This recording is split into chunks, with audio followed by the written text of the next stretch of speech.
most important topic of class 10, electricity. In class 10 as well as in class 12, basic of electricity is very important. First we discuss about the word electricity.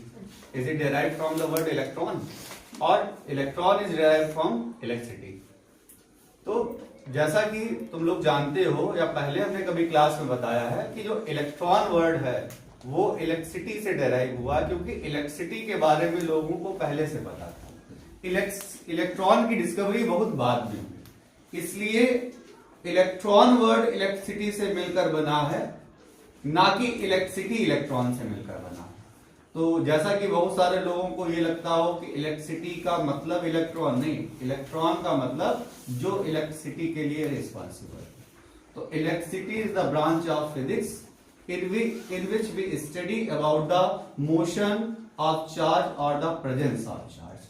Charge की presence की वजह से या charge के motion की वजह से जो फिनोमेना क्रिएट होते हैं उनको हम लोग इलेक्ट्रिसिटी में डिस्कस करते हैं। तो इलेक्ट्रिसिटी जो है वो अपने आप में एक वर्ड था और इलेक्ट्रॉन इलेक्ट्रिसिटी से डेराइव हुआ। ठीक है, तो ये तुम्हारा जो अभी हमने बताया कि इलेक्ट्रिसिटी अपने आप में क्या है, वैसे तो इलेक्ट्रिक एक एनर्जी होती है, लेकिन इलेक्ट्रिसिटी क्या है, a phenomena that derived due to which the motion of electron और द एनी चार्ज और the presence of any charge. यानी कि अगर चार्ज कहीं पर स्टेशनरी है, चार्ज मूव नहीं कर रहा है, तो क्या इलेक्ट्रिसिटी नहीं होगी? तब भी इलेक्ट्रिसिटी का कॉन्सेप्ट होगा, उसको हम लोग इलेक्ट्रोस्टैटिक्स बोलेंगे। हालांकि उसको हम लोग क्लास 12 में पढ़ते हैं। अगर हमारे पास में इलेक्ट्रॉन स्टेशनरी पोजीशन में है तो हम लोग उसको बोलेंगे इलेक्ट्रोस्टैटिक्स। अगर चार्ज मूव कर रहा है तो वो क्या डेवलप करेगा? इलेक्ट्रिक करंट डेवलप करेगा। तो अभी हम लोग इलेक्ट्रिसिटी वर्ड पे डिस्कशन कर रहे थे। तो अभी तक हमने क्या तुम लोगों को बता पाया है कि इलेक्ट्रॉन इलेक्ट्रिसिटी से मिलकर बना है, ना कि इलेक्ट्रिसिटी वर्ड इलेक्ट्रॉन से मिलकर बना है। तो electricity is the phenomena related to the motion of charge और the presence of any charge. It's a form of electric energy, is a form of energy that is more convenient and easily to transfer by other devices and in our daily uses. Most of us and most of our work depends on electricity. ठीक है, तो electricity पढ़ने में सबसे पहले हमें पढ़ना चाहिए कि इलेक्ट्रिसिटी होती क्यों। तो इलेक्ट्रिसिटी पढ़ने के लिए हमारे पास एक वर्ड है जिसका नाम है चार्ज। अब चार्ज क्या होता है? Charge is an inherent tendency. Charge क्या होता है? Charge is an inherent tendency of matter. Charge is an inherent tendency of matter due to which it can feel. It's an inherent tendency of matter due to which it can experience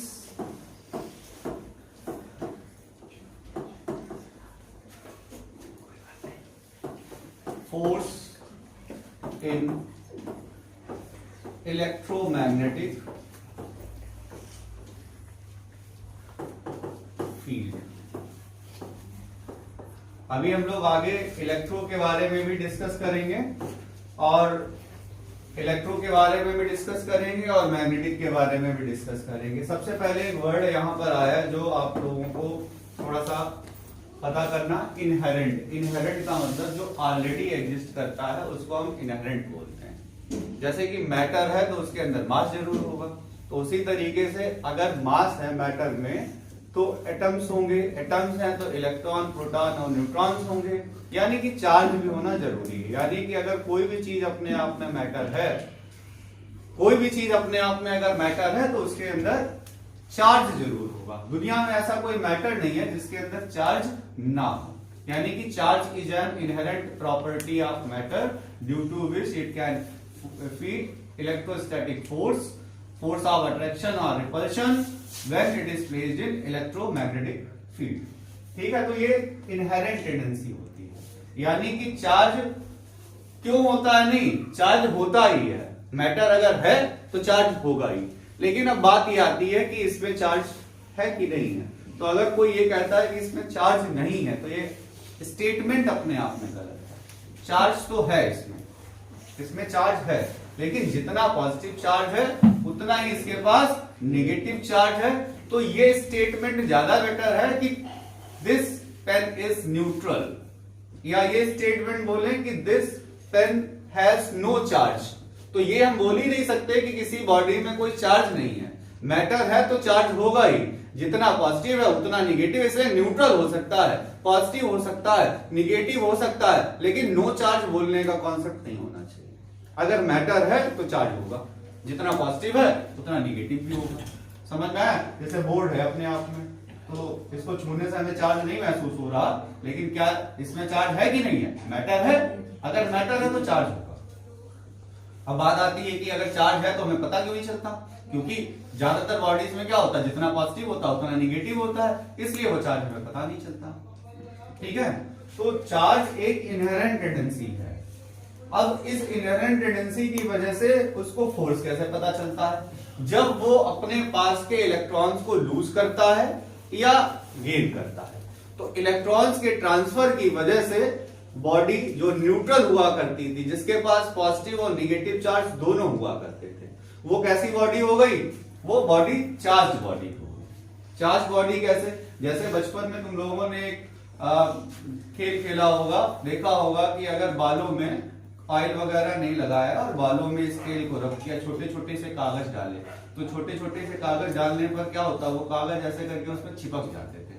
अब इस छोटी सी चीज का demonstration करके हम time नहीं waste करना चाहेंगे, क्योंकि ये क्लास में सबने किया होगा। ठीक है, यानी कि छोटे छोटे कागज रख के बालों में स्केल को रख किया और लगाया। अगर स्केल में, अगर हमारे बालों में ऑयल नहीं लगा हुआ है तो फ्रिक्शन की वजह से बालों में और स्केल के बीच में इलेक्ट्रॉन्स का ट्रांसफर हो जाता है। अब जब इलेक्ट्रॉन का ट्रांसफर होगा, जब भी कहीं पर इलेक्ट्रॉन का ट्रांसफर होगा तो वो बॉडी क्या हो जाएगी? चार्ज बॉडी हो जाएगी। अगर थोड़ी देर के लिए हम इसको रब करते हैं तेजी से हाथों से, तो क्या होगा? फ्रिक्शन की वजह से कुछ ना कुछ क्या होगा, कुछ ना कुछ वहां पर से क्या होगा? इलेक्ट्रॉन्स का ट्रांसफर होगा। फ्रिक्शन की वजह से जो लूजली हेल्ड इलेक्ट्रॉन होते हैं वो ट्रांसफर हो जाते हैं। अब जब ट्रांसफर हो जाएंगे तो बॉडी न्यूट्रल नहीं हो पाएगी, और जब बॉडी न्यूट्रल नहीं कही जाएगी तो बॉडी कैसी कही जाएगी? चार्ज कही जाएगी। अगर किसी ने इलेक्ट्रॉन एक्सेप्ट किए हैं, तो अगर हमने तुम लोगों को केमिस्ट्री में 9th क्लास में पढ़ाया था, एक वीडियो हमने इसके ऊपर डाल रखा है कि इलेक्ट्रॉन का मतलब बुराई। कोई एक्सेप्ट करता है तो कैसा कहा जाता है बुराई को? बुरा, यानी कि निगेटिवली चार्ज। यानी कि निगेटिवली चार्ज का मतलब क्या होता है? जब कोई बॉडी इलेक्ट्रॉन को एक्सेप्ट कर लेती है तो उसको क्या कहते हैं? Negative charge. और जब कोई बॉडी इलेक्ट्रॉन को डोनेट कर देती है, बुराई अपनी छोड़ देती है, तो कैसी कही जाती है? अच्छी, यानी कि पॉजिटिव चार्ज। समझ में आया? अगर हम इलेक्ट्रॉन को एक्सेप्ट करेंगे तो निगेटिव चार्ज हो जाएंगे, इलेक्ट्रॉन को ट्रांसफर करेंगे तो पॉजिटिव चार्ज हो जाएंगे। कोई भी बॉडी जो इलेक्ट्रॉन को एक्सेप्ट करती है वो निगेटिवली चार्ज हो जाती है, कोई भी बॉडी जो इलेक्ट्रॉन को डोनेट करती है वो पॉजिटिवली चार्ज हो जाती है। कोई भी बॉडी जिसके पास ना इलेक्ट्रॉन गए हैं ना इलेक्ट्रॉन आए हैं, वो बॉडी अपने आप में न्यूट्रल होती है, यानी कि उसके पास इक्वल अमाउंट में पॉजिटिव नेगेटिव चार्ज होता है। यानी कि हम ये नहीं कह सकते कि किसी भी बॉडी में नो चार्ज है। नो चार्ज का मतलब हम न्यूट्रल बोल सकते हैं, किसी बॉडी में चार्ज नहीं है ऐसा नहीं कह सकते। तो अब जैसे एक और आपने एक्सपेरिमेंट देखा होगा, जैसे कि अगर बैलून को बालों में रब करें तो बालों में रब करने के बाद अगर दीवार पे लगाते हैं तो बैलून थोड़ी देर के लिए चिपक जाता है। और जैसा कि जो आपका फेवरेट काम है वो क्या है? रजिस्टर के ऊपर से पन्नी निकालना। हमने देखा अधिकतर बच्चे रजिस्टर के ऊपर से पन्नी निकालते हैं, इस समय कोई नहीं निकालेगा, हमें इरिटेशन बहुत होती है इससे।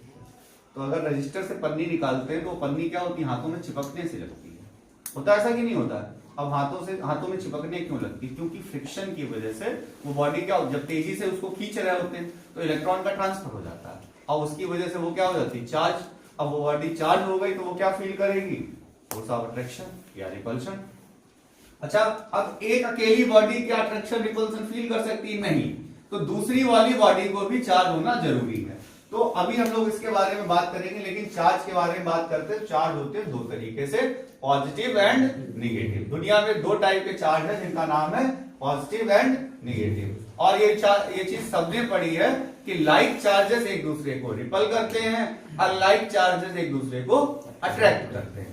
लेकिन क्लास 12th में जाके हम लोग ये भी पढ़ेंगे कि लाइक चार्जेस का मैग्नीट्यूड अगर एक दूसरे की कंपैरिजन में बहुत ज्यादा है तो वो एक दूसरे को अट्रैक्ट भी कर सकते हैं। लेकिन क्लास 10 के हिसाब से हमें यही लिखना है कि चार्ज एक दूसरे को, लाइक चार्जेस एक दूसरे को रिपल करते हैं। अगर मान लीजिए ये वीडियो अगर क्लास 12 का कोई बच्चा देख रहा है तो वो इस चीज को समझ ले कि चार्ज एक लाइक चार्जेस एक दूसरे को रिपल भी कर सकते हैं, अट्रैक्ट भी कर सकते हैं। अट्रैक्ट कैसे करेंगे?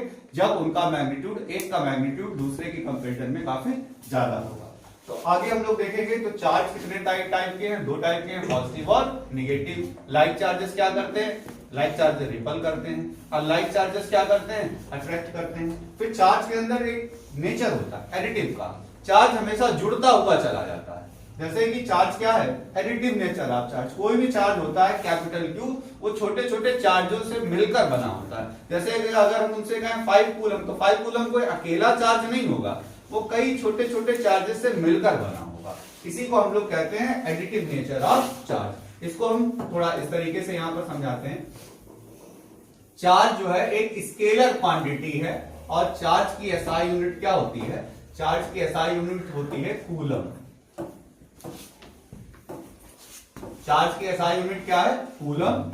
या तो हम कूलम लिख देते हैं या कैपिटल सी का सिंबल बना देते हैं, ठीक है। ये इसकी एसआई यूनिट होती है। हमारे पास एक बॉडी है जिसके पास है चार्ज +5 कूलम। हमने कहीं से इस वाली बॉडी को चार्ज -2 कूलम दिया। अब अगर हम आपसे पूछे यहाँ कितना चार्ज है, तो +5 आंसर दे सकते हैं आप लोग, +3 कूलम चार्ज है। 3 कूलम नहीं, कितना चार्ज है? +3 कूलम। हम ना 5 बोलेंगे ना -2 बोलेंगे, हम लोग क्या बोलेंगे? +3 कूलम बोलेंगे, क्योंकि चार्ज हमेशा क्या होता है? ऐड हो जाता है। यहाँ पर चार्ज कितना है टोटल? यहाँ पर चार्ज है +1 कूलम। यहाँ चार्ज कितना है? 0 कूलम। समझ में आया? यानी कि 0 कूलम का मतलब ये बॉडी क्या है? न्यूट्रल बॉडी है। जो भी चार्ज होता है वो आपस में ऐड होता चला जाता है। अगर हम कहते हैं कहीं पर 5 कूलम का चार्ज है, तो 5 कूलम का चार्ज वो अकेला नहीं होगा, उसके अंदर बहुत से छोटे छोटे इलेक्ट्रॉन्स की वजह से वो चार्ज डेवलप हुआ। यानी कि चार्ज हमेशा जुड़ता हुआ जाता है। समझ में आया? एक बॉडी जो कि चार्ज बॉडी थी, उसको हम जो भी चार्ज देंगे वो चार्ज हमेशा क्या करेगा? जोड़ता हुआ चला जाएगा। समझ में आया? प्लस होगा तो बढ़ता हुआ जाएगा। अगर बॉडी में प्लस चार्ज है और हम प्लस चार्ज ही उसको दें, पॉजिटिव चार्ज दें, तो बढ़ता हुआ चला जाएगा। अगर हमने किसी बॉडी के पास निगेटिव चार्ज था, हमने प्लस चार्ज दिया, तो क्या हुआ? घटता हुआ चला जाएगा। लेकिन हो क्या रहा है यहाँ पर? एडिशन। तो चार्ज के अंदर कौन सी प्रॉपर्टी होती है? एडिटिविटी की। उसके अलावा कि चार्ज जो होता है उसके अंदर एक प्रॉपर्टी है क्वांटाइजेशन ऑफ चार्ज। क्या होता है? Quantization of charge. तो क्वांटाइजेशन ऑफ चार्ज में ये कहा गया कि every charge is an integral multiple of charge of 1 electron. दुनिया में कहीं पर कोई भी चार्ज होगा वो 1 इलेक्ट्रॉन के चार्ज यानी कि 1.6 10⁻⁻19 कूलम, इसका इंटीग्रल मल्टीपल ही होगा। अब कई सारे बच्चों को इंटीग्रल मल्टीपल वाली बात नहीं समझ में आती। इंटीग्रल मल्टीपल वर्ड का मतलब होता है कि किसी भी चीज का मल्टीपल करते चले जाना, किसी भी चीज का किसी इंटीजर से मल्टीपल करते चले जाना, इसको हम लोग इंटीग्रल मल्टीपल कहते हैं। जैसे कि हम सपोज करते हैं कि हमारे पास एक बिस्किट का पैकेट हम लेने जाते हैं, 10 रुपए का कोई बिस्किट का पैकेट मिल रहा है। अगर हम 1 खरीदेंगे 10 का मिलेगा, 2 खरीदेंगे 20 का मिलेगा, 3 खरीदेंगे 30 का मिलेगा, 10 खरीदेंगे 100 के मिलेंगे, 100 खरीदेंगे 1000 के मिलेंगे, 1000 खरीदेंगे तो 10,000 के मिलेंगे। कुल मिला के जो भी हमें बिस्किट के प्राइस आ रहा है वो क्या हो रहा है? 10 का इंटीग्रल मल्टीपल ही मिल रहा है। उसी तरीके से दुनिया में कहीं भी कोई चार्ज लेने जाएंगे वो एक चार्ज का इंटीग्रल मल्टीपल ही होगा। कभी ऐसा नहीं हो सकता कि हमने 2.5 इलेक्ट्रॉन या 1.5 इलेक्ट्रॉन ट्रांसफर कर दी हो। कभी ऐसा नहीं हो सकता कि हमने उस नंबर में डिवाइड किया हो और हमारे पास पॉइंट में आ जाए। पॉइंट में नहीं आ सकता कभी भी। जो भी चार्ज होगा वो हमेशा, अगर हमने 1.6 10⁻⁻19 कूलम से डिवाइड कराया है तो इसका मतलब ये हुआ कि हमारे पास एक इंटीजर ही आना चाहिए। तो इससे रिलेटेड एक फॉर्मूला है और आपका एनसीईआरटी का पहला क्वेश्चन है, सॉरी क्वेश्चन में होगा आपका Q equals to plus minus n e and E equals to क्या होता है 1.6 10 to power minus 19 coulomb. E जो है वो चार्ज ऑफ इलेक्ट्रॉन ही नहीं प्रोटॉन भी है। माइनस लगा देते हैं तब चार्ज ऑफ इलेक्ट्रॉन है, प्लस लगा देते हैं तो चार्ज ऑफ प्रोटॉन। लेकिन E का मतलब कितना है? E का मतलब है 1.6 10 टू पावर माइनस 19 कूलम। ठीक है, E जब भी लिखा होगा तो हम लोग क्या कहेंगे 1.6 10 टू पावर माइनस 19 कूलम कहेंगे। कोई कहे कि ये इलेक्ट्रॉन का चार्ज है, नहीं, इलेक्ट्रॉन का चार्ज होने के लिए इसको निगेटिव करना पड़ेगा। अगर प्लस बना दिया तो ये प्रोटॉन का चार्ज है। अगर यहाँ पर plus 3.2 10 to power minus 19 coulomb लिख दिया तो ये अल्फा पार्टिकल का चार्ज है। कुल मिला के कोई भी चार्ज होगा, जैसे कि आप सपोज करते हैं कि हमारे पास चार्ज है 8 नैनो कूलम। किसी ने कहा कि हमारे पास भाई 8 नैनो कूलम का चार्ज है, ये चार्ज कितने इलेक्ट्रॉन से ट्रांसफर होकर बना होगा? कैपिटल जो टोटल चार्ज होता है उसको कैपिटल Q से डिनोट करते हैं। तो फॉर्मूला होता है Q equals to n e, plus minus क्या होता है उसका नेचर बताता है, उसके में कैलकुलेशन में नीड नहीं है। और नैनो का मतलब होता है 10 to the power minus 9, nano 10 to the power minus 9, pico 10 to the power minus 12, micro 10 की power minus 6, milli 10 to the power minus 3। Okay, तो 10 to the power minus 9 coulomb charge था। तो E की value हमने put up की 1.6 10 to the power minus 19, कितना आया 8 into 10 to the power minus 9। N equals to क्या हो जाएगा 8 into 10 to the power minus 9 और नीचे है 1.6 10 to the power minus 19। Solve करेंगे तो इससे आ जाएगा 5, तो यानी कि 5 इंटू 10 टू द पावर 10 इतने इलेक्ट्रॉन ट्रांसफर करने पड़ रहे हैं। तो ये बहुत इंपॉर्टेंट न्यूमेरिकल है आपका Q इक्वल्स टू Ne के फॉर्मूले से। आपसे पूछा जाता है, चार्ज आपको दिया जाएगा, आपसे नंबर ऑफ इलेक्ट्रॉन्स पूछे जाएंगे, या नंबर ऑफ इलेक्ट्रॉन्स दिए जाएंगे, आपसे चार्ज पूछा जाएगा। कुछ ना कुछ आपसे या इलेक्ट्रॉन दिए जाएंगे, चार्ज पूछा जाएगा, या चार्ज दिया जाएगा, इलेक्ट्रॉन पूछे जाएंगे। Formula Q equals to Ne रखना है और हमें क्या करना है 1.6 10 टू द पावर माइनस 19 से डिवाइड करा देना है टोटल चार्ज को। ओके, कोई डाउट है किसी बच्चे को इस टाइप के न्यूमेरिकल्स में? तो चार्ज के बारे में हम लोगों ने क्या पढ़ा? चार्ज के बारे में हम लोगों ने पढ़ा कि चार्ज स्केलर होता है, चार्ज एडिटिव होता है, चार्ज क्वांटनाइज्ड होता है, चार्ज दो टाइप के होते हैं, positive and negative. Opposite charge एक दूसरे को अट्रैक्ट करते हैं और अनलाइक चार्जेस एक दूसरे लाइक चार्ज एक दूसरे को रिपल करते हैं। अनलाइक चार्जेस या अपोजिट चार्जेस एक दूसरे को अट्रैक्ट करते हैं। इसके अलावा एक बहुत इंपॉर्टेंट पॉइंट अभी है हमारे पास, वो है कंजर्वेशन ऑफ चार्ज। यहां पर एक पॉइंट है कंजर्वेशन ऑफ चार्ज।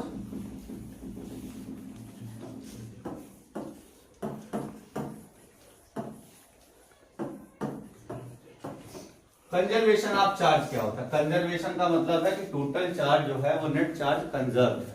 जो टोटल चार्ज होगा वो कभी भी वो कंजर्व रहेगा। चार्ज को इसका मतलब हम सिर्फ ट्रांसफर कर सकते हैं, हम लोग चार्ज को ना क्रिएट कर सकते हैं ना चार्ज को डिस्ट्रॉय कर सकते हैं। हमारे हाथ में क्या है? सिर्फ चार्ज को ट्रांसफर करना। चार्ज को इलेक्ट्रॉन को ले सकते हैं, दे सकते हैं। हम इलेक्ट्रॉन की आइडेंटिटी को डिस्ट्रॉय कर दें, ये हमारे हाथ में अभी नहीं है।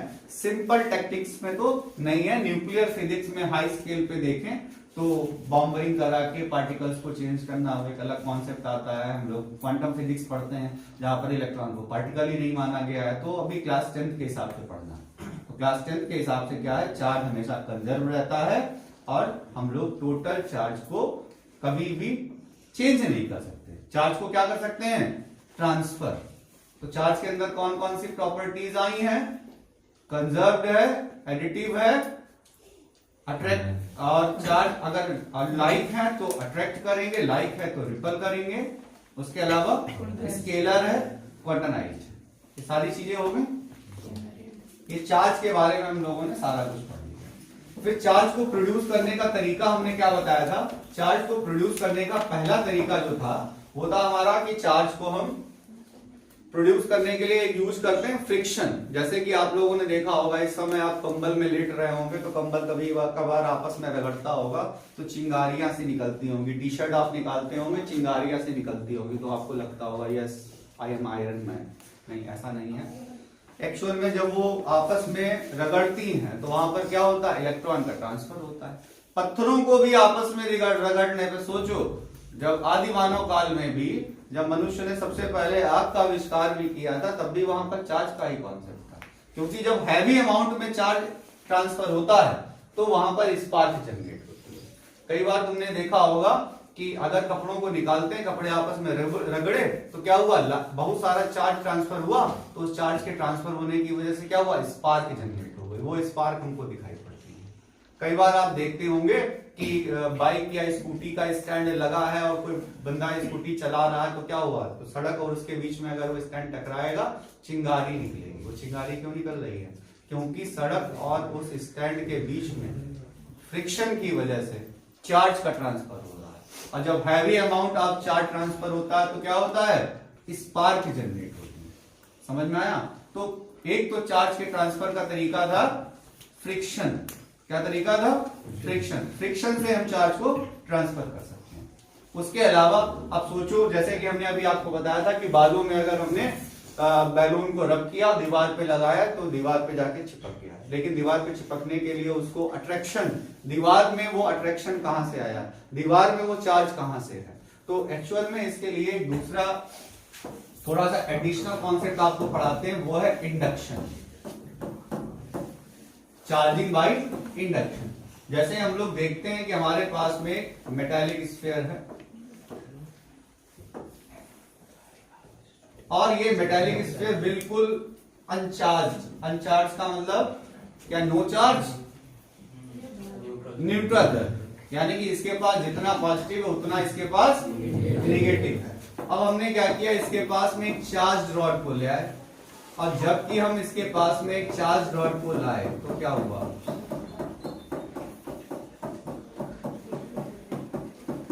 जैसे इसके पास चार्ज रॉड को लाए, कनेक्शन बिल्कुल कनेक्ट नहीं करेंगे, थोड़ा सा दूर भी रखेंगे तब भी काम चलेगा।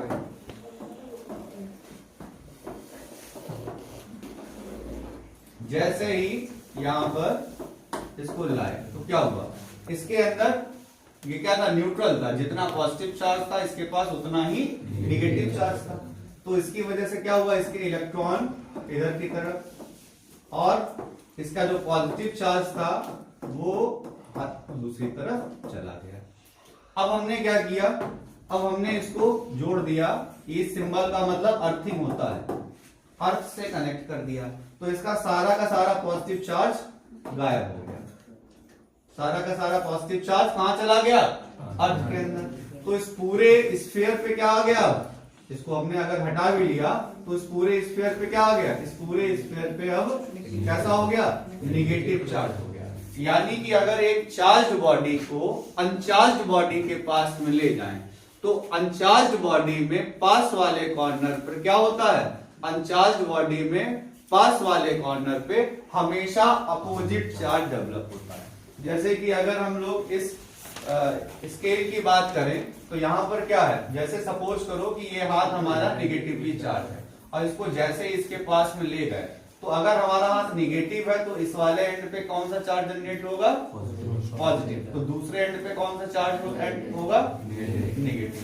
अगर हमारे हाथ में पॉजिटिव चार्ज था, इसके पास में लाए तो पॉजिटिव चार्ज लाने से यहां पर क्या जनरेट हुआ, निगेटिव। अगर यहाँ निगेटिव जनरेट हुआ तो यहाँ क्या जनरेट हुआ, यानी कि ये है इंडक्शन का मेथड। इंडक्शन की वजह से क्या होता है, एक अनचार्ज बॉडी को, एक चार्ज बॉडी को दूसरी अनचार्ज बॉडी के पास ले जाते हैं तो दूसरी वाली बॉडी में वहां पर इंडक्शन की वजह से चार्ज डेवलप होता है, और जो इंडक्शन की वजह से चार्ज डेवलप होता है वो हमेशा अपोजिट चार्ज होता है।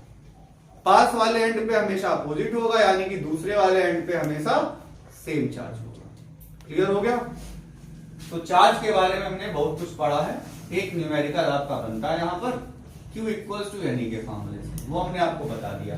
उसके अलावा एक चीज और बन सकती है, वो है हमारी यहाँ पर डिफिनीशन ऑफ 1 कूलम।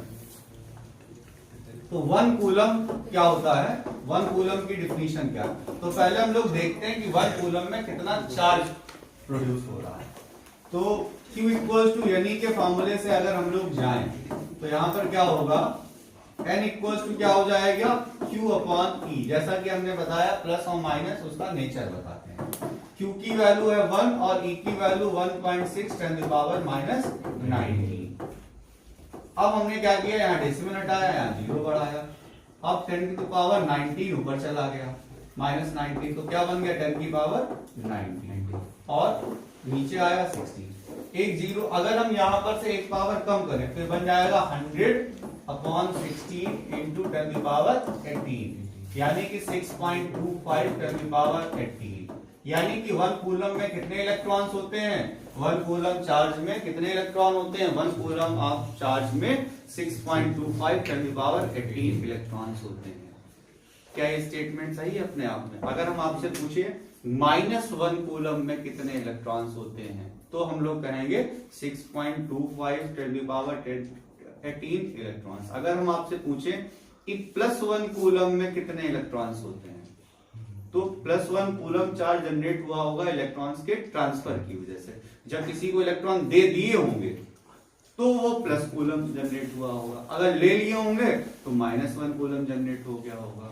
बस हम लोग अपनी डिफिनीशन में प्रोटॉन्स का यूज नहीं करेंगे क्योंकि हम लोग प्रोटॉन्स का ट्रांसफर नहीं करते हैं। तो अगर डिफिनीशन अगर बोली जाए तो डिफिनीशन अपने आप में क्या है, तो 1 coulomb is a charge created due to the transfer of 6.25 10 to the power 18 electrons।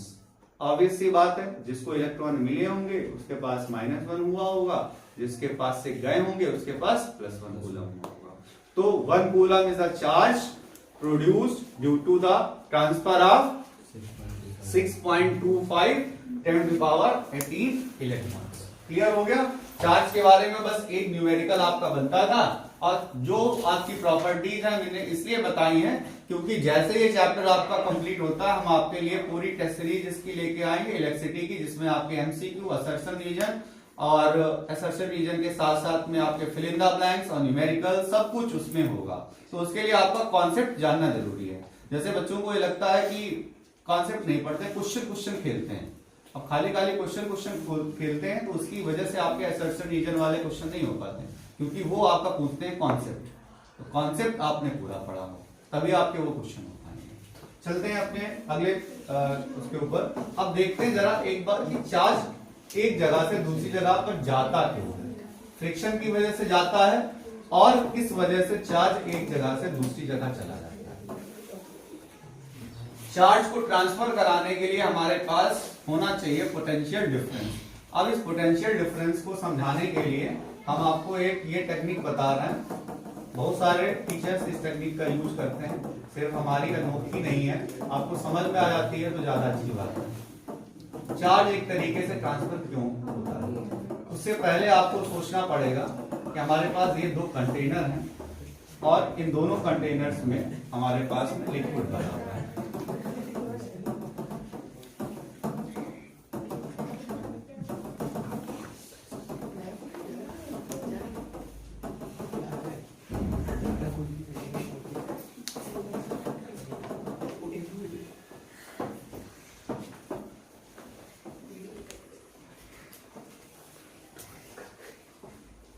अब इन दोनों कंटेनर्स को अगर हमने बीच में थ्रॉड से कनेक्ट कर दिया, एक पतली पाइप से कनेक्ट कर दिया और उसके बाद में हमने यहाँ पर के ऑब्स्टिकल्स को हटा दिया, तो क्या होगा?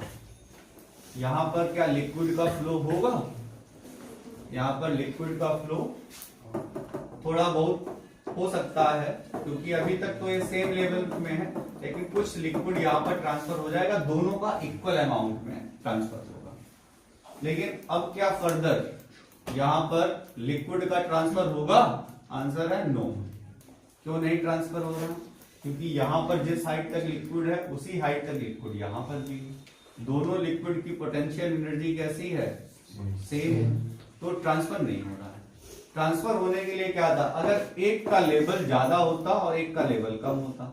सपोज करो यहाँ पर लिक्विड इस लेवल तक का था कनेक्शन को जोड़ने से पहले इसमें लिक्विड यहां तक था और इसमें लिक्विड यहां तक था, तो क्या हम पाएंगे कि यहां का लेवल कम होने लगेगा और यहां का लेवल बढ़ने लगेगा।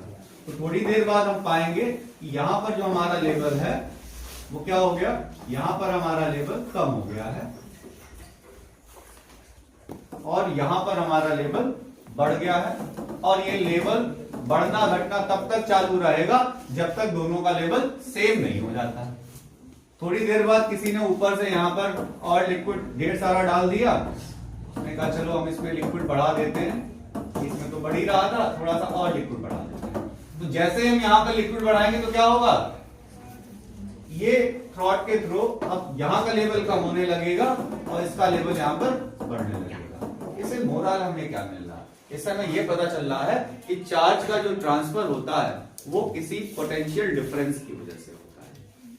चार्ज का ट्रांसफर कहां से, चार्ज का ट्रांसफर किस वजह से होता है, यानी कि अगर हम पोटेंशियल डिफरेंस नहीं क्रिएट करेंगे तो चार्ज का ट्रांसफर भी नहीं होगा। तो चार्ज का ट्रांसफर होगा किस वजह से, पोटेंशियल डिफरेंस की वजह से। उसको समझने से पहले हम लोगों को समझना चाहिए एक टर्म जिसका नाम है इलेक्ट्रिक फील्ड। इलेक्ट्रिक फील्ड क्या होती है, इलेक्ट्रिक फील्ड एक स्पेस होता है। जैसे हमारे पास में एक सोर्स चार्ज था, कैपिटल क्यू, इसका नाम क्या है, सोर्स चार्ज। इस सोर्स चार्ज के आसपास एक स्पेस है, स्पेस है। अब जैसे कि बहुत सारे लोग ऐसे होते हैं जो कहते हैं अरे ठीक है, हमारा अगर पूछना हो तो बस 3-4 गली दूर पहले से पूछ लेना, पता चल जाएगा तुमको कि हमारे घर वो तुम्हें सीधे ले आके पहुंचा देंगे। जैसे मान लीजिए किसी ने कहा कि उस लड़के का घर कहाँ पे है, तो लोग आजकल बात करते हैं ना इस तरीके से, अरे बस हमको तो पूरा मोहल्ला जानता है सबसे कमीना लड़का कौन सा है, हाँ घर तक छोड़ के आएंगे तुमको हमारे, ठीक है। तो इस तरीके से लोगों का जो ऑरा होता है वो सिर्फ उनके घर तक ही नहीं, आजकल बात भी सब वर्ड्स की होती है आपके जनजी जनरेशन में, ऑरा। तो और वैसे भी तुम लोग जनजी जनरेशन भी कहा, तुम लोग तो बीटा जनरेशन हो, ठीक है।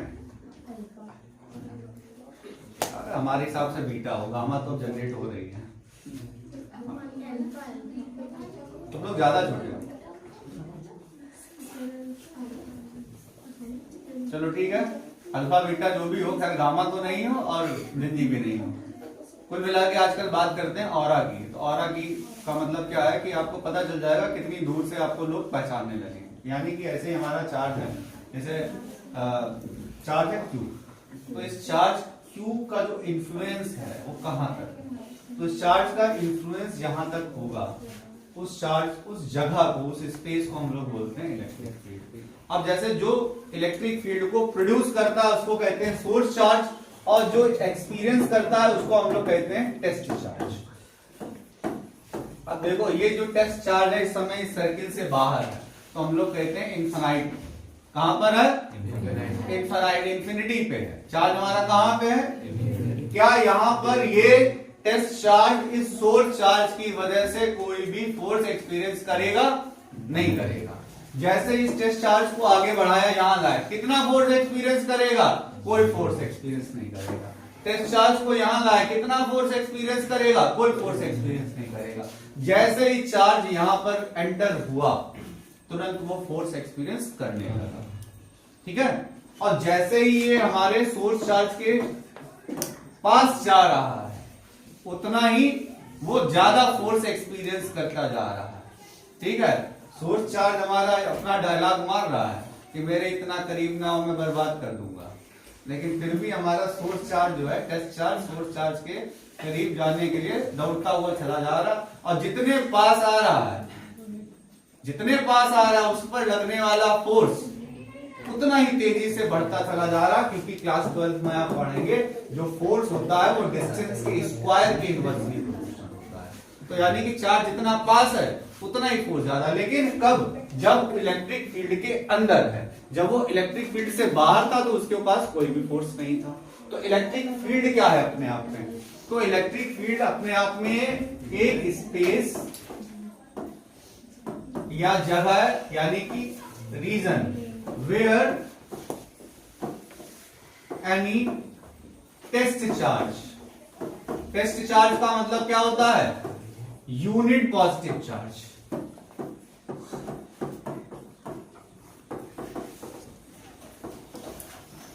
Unit positive charge can experience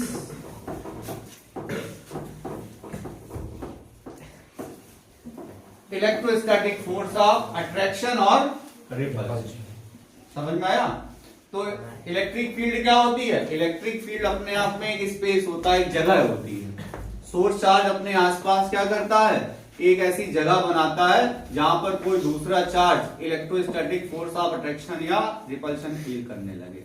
अगर हमारा टेस्ट चार्ज उस फील्ड से बाहर है तो वो कोई भी फोर्स एक्सपीरियंस नहीं करेगा, तो हम लोग कहते हैं चार्ज इन्फिनिटी पे है। तो यहाँ पर इन्फिनिटी का मतलब आउट ऑफ द अर्थ नहीं होता है, यहाँ पर इन्फिनिटी का मतलब होता है आउट ऑफ द फील्ड। अगर चार्ज इलेक्ट्रिक फील्ड से बाहर है तो इन्फिनिटी पे, इलेक्ट्रिक फील्ड में है तो वो फोर्स ऑफ अट्रैक्शन या रिपल्शन क्रिएट करेगा।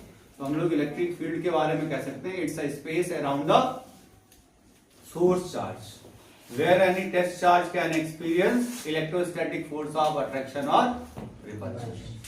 समझ में आ गया? तो जो इलेक्ट्रिक फील्ड होती है वो उसको रिप्रेजेंट करने के लिए इलेक्ट्रिक फील्ड सोचो ये आंखों से नहीं देखी जा सकती। इलेक्ट्रिक फील्ड एक कॉन्सेप्ट है और इस इलेक्ट्रिक फील्ड को एक्सपीरियंस करने के लिए कितना फोर्स उसने वहां पर लिया है, ज्यादा फोर्स लगा है या कम फोर्स है, उसको यहाँ पर कोई ज्यादा फोर्स एक्सपीरियंस करेगा या कम फोर्स एक्सपीरियंस करेगा डिस्टेंस के अलावा, तो उसको समझाने के लिए हमारे पास आती हैं इलेक्ट्रिक फील्ड लाइंस।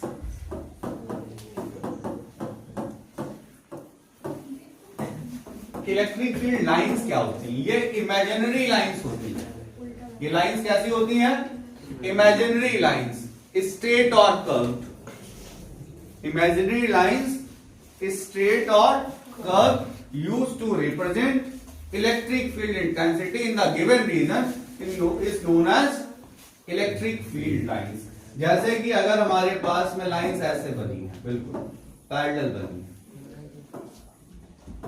तो हम लोग क्या कहेंगे? हमारे पास ये जो इलेक्ट्रिक फील्ड है वो कैसी है? यूनिफॉर्म। कैसी इलेक्ट्रिक फील्ड है ये? यूनिफॉर्म। और ये जो एरो बना है, इलेक्ट्रिक फील्ड की डायरेक्शन क्या होती है? हमेशा पॉजिटिव से निगेटिव की तरफ। इलेक्ट्रिक फील्ड की डायरेक्शन क्या होती है? पॉजिटिव से निगेटिव की तरफ। तो जो इलेक्ट्रिक फील्ड लाइंस होती हैं वो क्या होती हैं? पॉजिटिव से निगेटिव की तरफ जाती हैं। अगर ये पैरेलल है तो हम लोग उनका नाम कहते हैं यूनिफॉर्म इलेक्ट्रिक फील्ड। लेकिन अगर हमारे पास लाइंस ऐसे हैं तो ये इलेक्ट्रिक फील्ड कैसी है? ये हमारे पास में नॉन यूनिफॉर्म इलेक्ट्रिक फील्ड। कैसी है? Non uniform. तो ये लाइंस कैसी हैं? इमेजिनरी हैं, स्ट्रेट या कर्व्ड भी हैं। तो ठीक है, तो imaginary lines straight or curved used to represent electric field intensity in the given region is known as electric field line। ठीक है, और known as electric field lines। समझ में आ गया? अगर पैरेलल होंगी तो यूनिफॉर्म, अगर कर्व्ड होंगी और दूर दूर होंगी, अनइक्वल स्पेस होगा तो नॉन यूनिफॉर्म होंगी, डायरेक्शन पॉजिटिव से निगेटिव होगी। अब हम लोग इसमें बात करते हैं कि जो इलेक्ट्रिक फील्ड लाइंस होती है कभी भी एक दूसरे को इंटरसेक्ट नहीं कर सकती। Electric field lines can never intersect each other. ये आपके क्लास 10 में पूछा जा चुका है क्वेश्चन। इलेक्ट्रिक फील्ड लाइंस कभी भी एक दूसरे को इंटरसेक्ट नहीं करती हैं। क्यों इंटरसेक्ट नहीं करती? क्योंकि जैसे देखिए आपकी ये इलेक्ट्रिक फील्ड लाइंस थी, अब इलेक्ट्रिक फील्ड लाइंस में हमें पता करना है कि इस पॉइंट पर इलेक्ट्रिक फील्ड की डायरेक्शन क्या है। तो उस इलेक्ट्रिक फील्ड की डायरेक्शन के लिए हम लोग क्या करेंगे? टैंजेंट डाल देंगे। जैसे यहाँ पर पता करना इलेक्ट्रिक फील्ड की डायरेक्शन क्या है, ये टैंजेंट डाल देंगे। यहाँ इलेक्ट्रिक फील्ड की डायरेक्शन क्या है, टैंजेंट डाल देंगे। अब सपोज करो हमारे पास दो इलेक्ट्रिक फील्ड लाइंस मान लो इंटरसेक्ट करती हुई दिख गई, तो अब यहाँ पर इस पॉइंट पर, इस कॉमन पॉइंट पर अगर हमें टैंजेंट डालने की बारी आए, एक टैंजेंट ये पड़ी और दूसरी टैंजेंट हमारी ऐसे पड़ी, तो अब एक ही इलेक्ट्रिक फील्ड की एक ही पॉइंट पर दो डायरेक्शन, जो कि इम्पॉसिबल है। यानी कि इलेक्ट्रिक फील्ड लाइंस कभी भी एक दूसरे को इंटरसेक्ट नहीं कर सकती। समझ में आया? इलेक्ट्रिक फील्ड लाइंस एक दूसरे को इंटरसेक्ट नहीं कर सकती, क्योंकि अगर हम इमेजिन करेंगे कि लाइंस एक दूसरे को इंटरसेक्ट कर रही हैं तो एक ही पॉइंट पर दो डायरेक्शंस आ जाएंगी, जो कि इम्पॉसिबल है। क्लास 10 का एक इंपॉर्टेंट क्वेश्चन है। उसके बाद में क्लास 12 के भी पे अगर चले हम लोग, तो क्लास 12 में भी टॉपिक है, तो वहां पर जैसा कि पूछा जाता है कि इलेक्ट्रिक फील्ड लाइन से एक दूसरे को जैसे पूछा जाता है कि इलेक्ट्रिक फील्ड लाइन काफी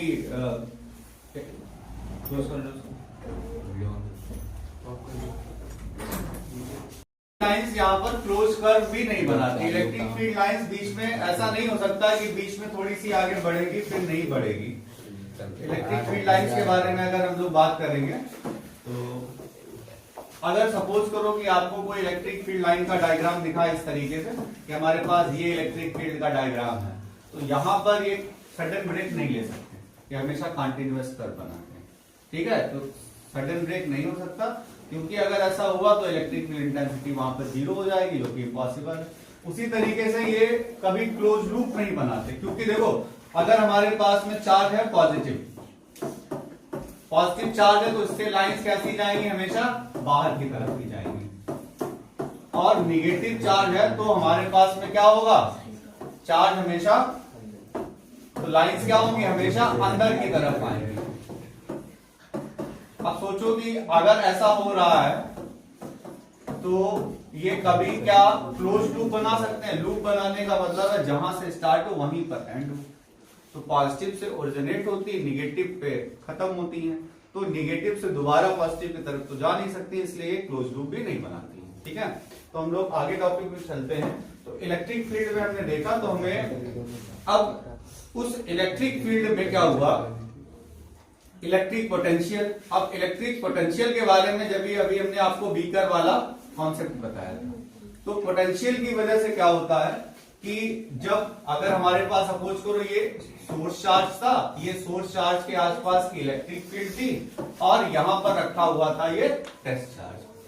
अब अगर चार्ज को हम टेस्ट चार्ज को कहां रखा हुआ है, इंफिनिटी पे, कहां ला रहे हैं, चार्ज के अंदर किसी इलेक्ट्रिक फील्ड पे ला रहे हैं, तो हमें कुछ वर्क करना पड़ेगा कि नहीं करना पड़ेगा। किसी भी चीज को उठा के एक पॉइंट से दूसरे पॉइंट तक ले जा रहे हो तो हमें कुछ वर्क करना पड़ेगा। इस वर्क को ही हम लोग बोलते हैं इलेक्ट्रिक पोटेंशियल, यानी कि the amount of work done to bring unit positive charge, मतलब टेस्ट चार्ज।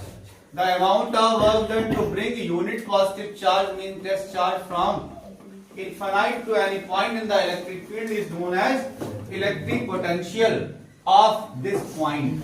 Electric potential उस point का होता है, चार्ज का नहीं होता है। समझ में आया? तो क्या होता है, amount of work done to bring, ऐसे समझ लो, किसको लाना है, टेस्ट चार्ज को। कहां लाना है, इलेक्ट्रिक फील्ड। किसकी इलेक्ट्रिक फील्ड, सोर्स चार्ज की। क्या करना पड़ेगा, वर्क। उस वर्क को क्या कहेंगे, इलेक्ट्रिक पोटेंशियल। तो इलेक्ट्रिक पोटेंशियल में भी defined as the amount of work done to bring unit positive charge from infinite to any point in the electric field. कई बार इस चीज को अगर बार बार बोलोगे तो कॉन्सेप्ट याद हो जाएगा। किसको, the amount of work done, हमारे साथ बोलेंगे, the amount of work done to bring unit positive charge from infinite to any point in the electric field is known as electric potential। और infinite के बजाय अगर हम चार्ज को electric field के ही अंदर एक पॉइंट से दूसरे पॉइंट पे ला रहे हैं, अगर एक ही पॉइंट में ए से लेकर बी पर जा रहे हैं, तो हम लोगों को जो वर्क डन करना पड़ता है उसको हम लोग बोलते हैं पोटेंशियल डिफरेंस। क्या बोलते हैं, इसको हम लोग बोलते हैं पोटेंशियल डिफरेंस। बात समझ में आई? Amount of work done to bring unit positive charge from one point to another point in the same electric field is known as potential difference. तो why charge moves, charge moves due to potential difference. चार्ज हमेशा potential difference की वजह से move करता है। जैसे अभी हमने कहा था, पानी ऊपर से नीचे क्यों जा रहा था, क्योंकि उस तब तक जाता है जब तक उसकी हाइट सेम नहीं हो जाती। हमेशा ज्यादा हाइट से कम हाइट की तरफ वो मूव करता है। समझ में आया? उसी तरीके से चार्ज मूव करता है, किस वजह से, पोटेंशियल डिफरेंस की वजह से। और इनकी यूनिट क्या होती है, उनकी यूनिट होती है वोल्ट। या तो कैपिटल V बना देंगे या VOLT लिख देंगे। V का फॉर्मूला क्या होता है, W/Q। ये भी आपका क्वेश्चन है, कई सारे क्वेश्चन इस पे बनाए गए हैं आपके। आपसे कहा जाएगा कि हमारे पास एक 118 वोल्ट है और एक हमारे पास 120 वोल्ट, दोनों ही पॉजिटिव है। आपसे पूछा जाएगा इलेक्ट्रॉन बीच में रखा है, कहां से कहां जाएगा? इलेक्ट्रॉन हमेशा जाता है lower potential to higher potential. Electron यानी निगेटिव चार्ज की मूवमेंट कहां से कहां होती है? Lower to higher. निगेटिव की मूवमेंट कहां होगी? Lower to higher. और पॉजिटिव चार्ज की मूवमेंट कहां होगी? Higher to lower. अगर हमसे कहा जाए ऐसे क्वेश्चन बना के कि यहां पर एक चार्ज क्यों रखा है जिसकी मूवमेंट प्लस 120 वोल्ट से प्लस 118 वोल्ट की तरफ हो रही है, तो वो चार्ज का नेचर क्या है? वो चार्ज कैसा है? Negatively charge, sorry positively charge. Charge कैसा है? क्योंकि वो चार्ज कहां जा रहा है? Higher potential to.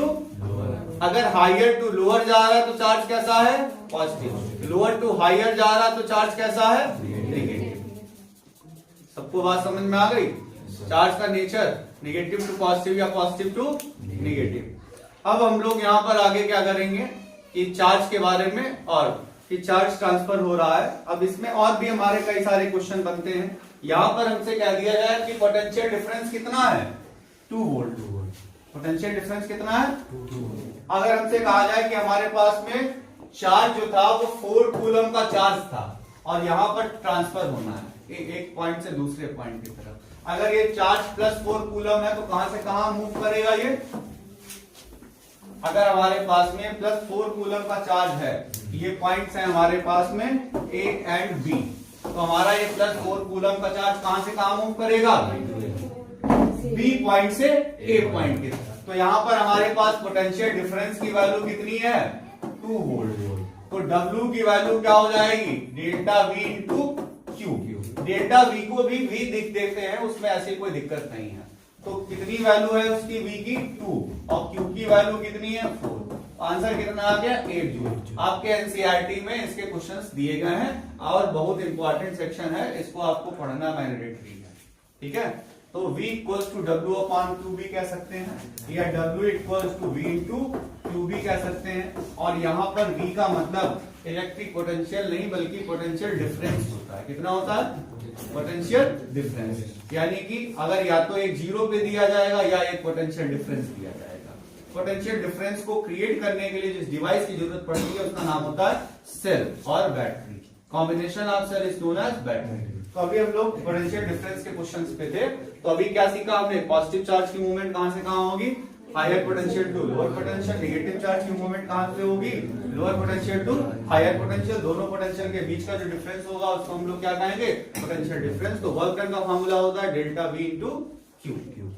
ठीक है, समझ में आ गया? इससे रिलेटेड न्यूमेरिकल्स आपकी जो प्रैक्टिस सीट का क्वेश्चन कराएंगे तब उसको वहां पर ढेर सारे न्यूमेरिकल्स हम कराएंगे, उसका वेट करेंगे। आज की क्लास जो है वो कॉन्सेप्चुअल है। हम लोग कॉन्सेप्ट पहले क्लियर करना है कि चार्ज क्यों मूव कर रहा है, चार्ज कहां से कहां मूव कर रहा है, वही क्यों मूव कर रहा है, इन सब चीजों के बारे में आज डिस्कशन करेंगे। इलेक्ट्रिक फील्ड भी हो गया है। फिर हम लोग बात करते हैं, अब सोचो इलेक्ट्रिक करंट। करंट क्यों डेवलप होता है? जब कई सारे चार्ज का एक सेम डायरेक्शन में मूवमेंट स्टार्ट हो जाता है तो इलेक्ट्रिक करंट डेवलप होता है। ठीक है, तो इलेक्ट्रिक करंट के डेवलप होने का रीजन क्या है? इलेक्ट्रिक करंट के डेवलप होने का रीजन, सोचो कि आप लोग बेंचेस पे बैठे हुए हैं, क्या इनके अंदर एटम है कि नहीं है? एटम है तो इलेक्ट्रॉन भी होंगे, इलेक्ट्रॉन्स है तो वो घूम भी रहे होंगे। अब इलेक्ट्रॉन्स घूम रहे हैं यानी कि चार्ज मूव कर रहा है, चार्ज मूव कर रहा है तो करंट होना चाहिए, करंट होना चाहिए तो आपको लगा क्यों नहीं? ठीक है, तो चार्ज करंट इस एक्चुअल में करंट चार्ज के मूव करने से नहीं बल्कि चार्जेस के कंटिन्यूअसली पर्टिकुलर डायरेक्शन में मूव करने की वजह से होता है। हम लोग एग्जांपल लेते हैं कंडक्टर का, और ये बस कंडक्टर नहीं है, ये वही है जिसमें हम लोग बैटरी को जोड़े और इलेक्ट्रॉन्स का फ्री इलेक्ट्रॉन्स का मूवमेंट स्टार्ट हो जाए। अब सोचो एक इलेक्ट्रॉन इधर जा रहा, एक इलेक्ट्रॉन इधर जा रहा है, एक इलेक्ट्रॉन ने कहा नहीं हमारी इच्छा इधर जाने की, कोई इधर जा रहा, कोई इधर जा रहा, फ्लो तो सारे करना है लेकिन सब रैंडम डायरेक्शन में, तो इसलिए यहां पर करंट नहीं बन पा रहा। यहां चार्ज तो फ्लो हो रहा है बट कैसे? रैंडम डायरेक्शन में। तो रैंडम फ्लो की वजह से यहाँ पर करंट डेवलप नहीं होगा। अब हम लोग यहाँ पर क्या करते हैं कि अगर सपोज करो कि यहाँ पर हमारे पास में चार्ज था, ये सारे फ्री इलेक्ट्रॉन्स थे। फ्री इलेक्ट्रॉन वर्ड का मतलब भी बता देते हैं। फ्री इलेक्ट्रॉन वर्ड का मतलब क्या होता है? फ्री इलेक्ट्रॉन का मतलब ये नहीं है कि जो मॉल में जो है साथ में कपड़े खरीदने पे कूपन पे साथ में मिलता हो, फ्री में मिलता हो, उसको फ्री इलेक्ट्रॉन कहते हैं। फ्री इलेक्ट्रॉन का मतलब होता है the electron that is not bound to the nucleus of a particular atom in the given material and free to move in the lattice is known as free electron। जैसे chlorine है, chlorine की electronic configuration है 2,8,7। तो chlorine का अगर 2,8,7 है तो इसका मतलब क्लोरीन के पास वैलेंस इलेक्ट्रॉन है 7, लेकिन क्या क्लोरीन के पास में फ्री इलेक्ट्रॉन है? नहीं है।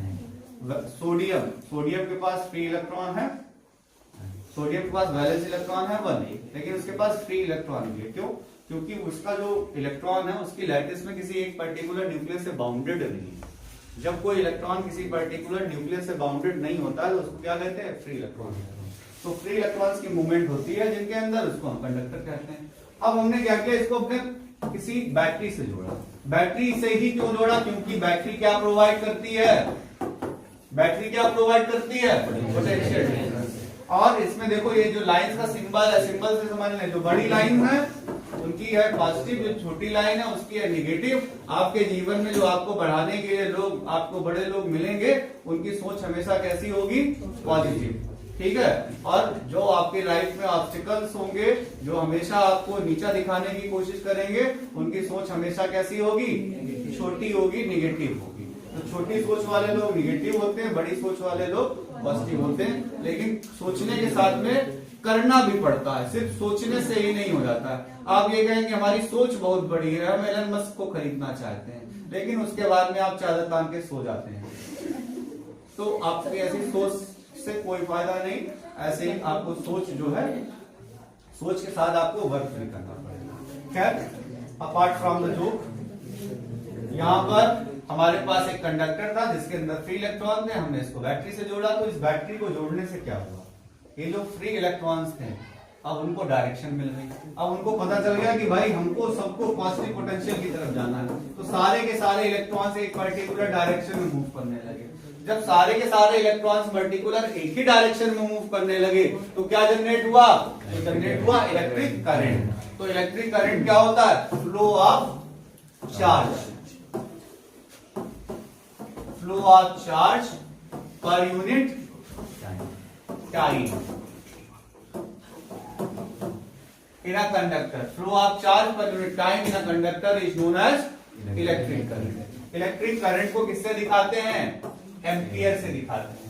और 1 एम्पियर मतलब एम्पियर, और इसका फॉर्मूला इसको I से दिखाते हैं। I इक्वल टू क्या होता है? Q upon T। I equal to क्या होता है? I इक्वल टू होता है Q अपॉन T। क्योंकि अभी हमने बताया इलेक्ट्रिक करंट क्या होता है? फ्लो ऑफ चार्ज पर unit time. Flow of charge per unit time in the given conductor is known as flow of charge in the given conductor with per unit time is known as electric current। इसकी SI unit क्या है? Ampere. Nature क्या है? Scalar. इसमें current density word जो है वो class 12 में तुमको मिलेगा, जो कि वेक्टर है। बाकी सारी चीजें स्केलर है, सब चीजें इसमें कैसी हैं? स्केलर। अब करंट कैसा है? स्केलर है। अगर आपसे कहें एम्पियर के अलावा कोई यूनिट बताओ तो कूलम पर सेकेंड है। दूसरी यूनिट क्या हो सकती है? Coulomb per second. तो आई इक्वल टू क्या होता है? क्यू अपॉन टी होता है। इससे रिलेटेड आपको क्वेश्चंस मिलेंगे। अच्छा, अगर I equal to Q upon t है तो यहां पर हमारे पास, अगर हमारे पास I equal to Q upon t है तो क्यू इक्वल टू क्या हो गया? आई टी हो गया। और Q इक्वल्स टू एन भी होता है, N equals to I T हो गया। तो इस फॉर्मूले से आपके बहुत सारे न्यूमेरिकल्स बनते हैं। अब आते हैं हम लोग अपनी दो डिवाइसेस के ऊपर। ये डिवाइस है हमारी, इसका नाम है अमीटर और इसका नाम है वोल्टमीटर और इसका नाम है गैल्वेनोमीटर। ठीक है। तो अमीटर, वोल्टमीटर, गैल्वेनोमीटर।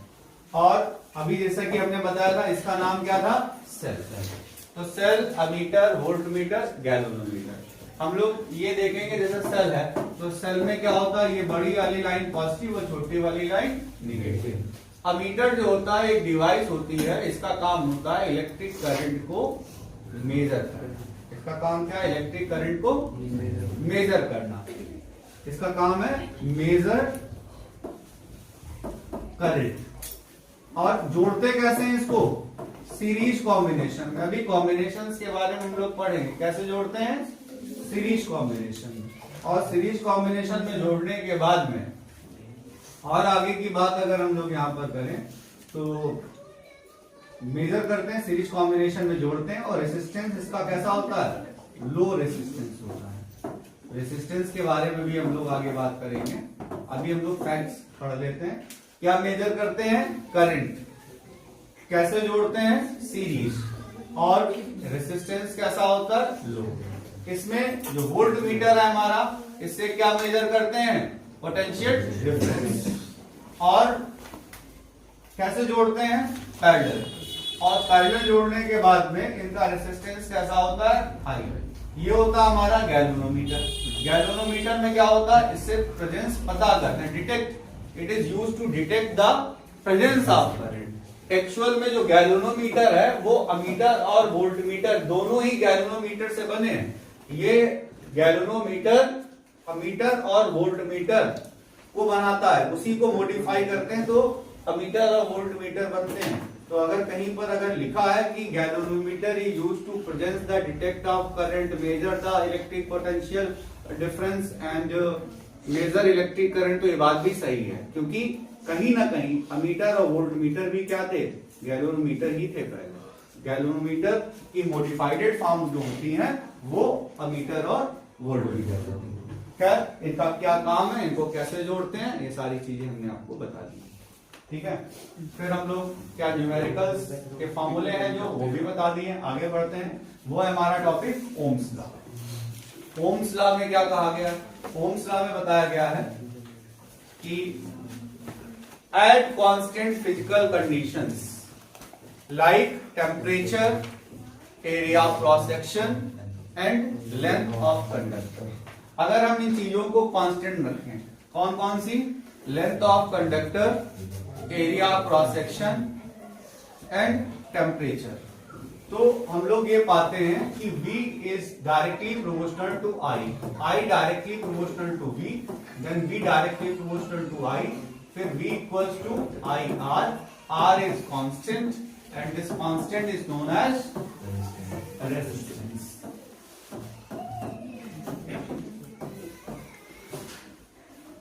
ठीक है, तो स्टेटमेंट ऐसे याद करेंगे, eight constant physical conditions like temperature, area, cross section and length of conductor, potential difference across the ends of conductor. देखिए यहां पर एरिया का मतलब ये एरिया नहीं होता है, हमेशा एरिया का मतलब होता है क्रॉस सेक्शनल एरिया, किनारों का एरिया।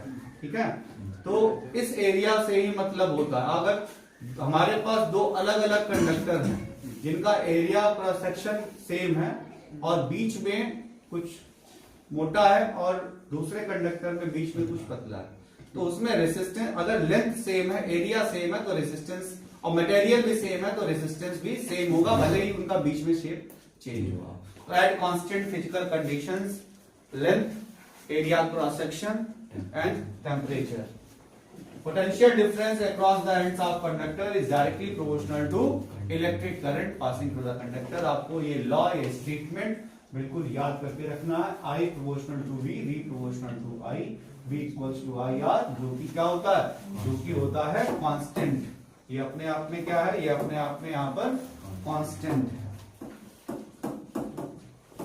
और इस कांस्टेंट का दूसरा नाम क्या है, इस कांस्टेंट का दूसरा नाम है रेसिस्टेंस। ठीक है, इसका दूसरा नाम है रेसिस्टेंस। अब रेसिस्टेंस R इक्वल्स टू क्या होता है, V अपॉन I। अच्छा सोचो, रेसिस्टेंस क्या है, हमने बताया था इसका मतलब होता है प्रतिरोध, अवरोध, रोकना चलने से। इलेक्ट्रॉन जो है जब किसी कंडक्टर के अंदर से चलेगा तो उसको रोकने की कोशिश करेगा, कंडक्टर नहीं चाहेगा कि उसके अंदर से फ्री इलेक्ट्रॉन बार बार जाए, तो कंडक्टर के अंदर एक प्रॉपर्टी है, वो प्रॉपर्टी क्या है? उस इलेक्ट्रॉन के फ्लो को रोकना, अपोज करना। और इस अपोज करने की इस प्रॉपर्टी को हम लोग क्या बोलते हैं? अपोज करने की इस प्रॉपर्टी को हम लोग बोलते हैं रेसिस्टेंस। तो resistance is the opposition offered by the conductor to the flow of electric current. Total opposition offered by the conductor to the flow of electric current is known as resistance. Total opposition offered by the conductor to the flow of electric current is known as resistance. तो ये resistance अपने आप में क्या है? एक opposition. And ये resistance जो है वो किसके इक्वल होता है? It is numerically equal to potential difference. Resistance is numerically equal to potential difference when unit current is passed through the conductor. तो resistance क्या होता है? Resistance is numerically equal to the potential difference across the ends of conductor when unit current is passed through it. और इसकी SI unit क्या होती है? इसकी SI यूनिट होती है ओम। रेसिस्टेंस की SI यूनिट क्या होती है? ओम। सब लोग समझ गए? ओम्स लॉ क्या था? ओम्स लॉ, ओम्स में उन्होंने अपना एक उन्होंने ग्राफ बनाया था, एक उन्होंने अपना एक्सपेरिमेंट किया था। उस एक्सपेरिमेंट में उन्होंने देखा कि कई सारी रीडिंग्स देखी। उन्होंने यहाँ पर वोल्टेज में और करंट के बीच में ग्राफ बनाया। अगर ये ग्राफ स्ट्रेट लाइन बनना है, इसका मतलब जो करंट है वो वोल्टेज के डायरेक्टली प्रोपोर्शनल है। तो ऐसी डिवाइसेस को हम लोग कहते हैं ओमिक।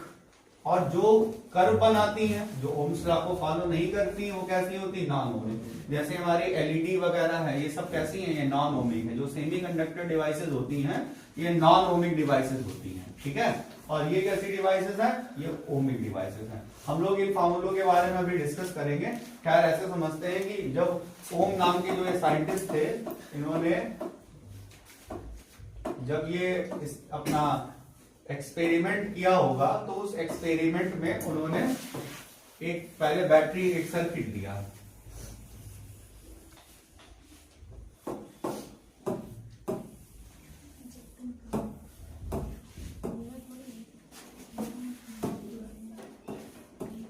एक सर्किट लिया,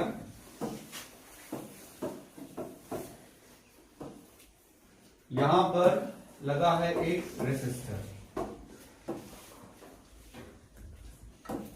और बैटरी तो हमको पता ही है कि हमने कितने वोल्ट की लगाई है। और यहां पर बीच में लगा दिया है हमने एक सीरीज में अमीटर, और यहां पर लगाई है एक की। सिंबल्स तो आपको पता ही है, आप पढ़ लेंगे।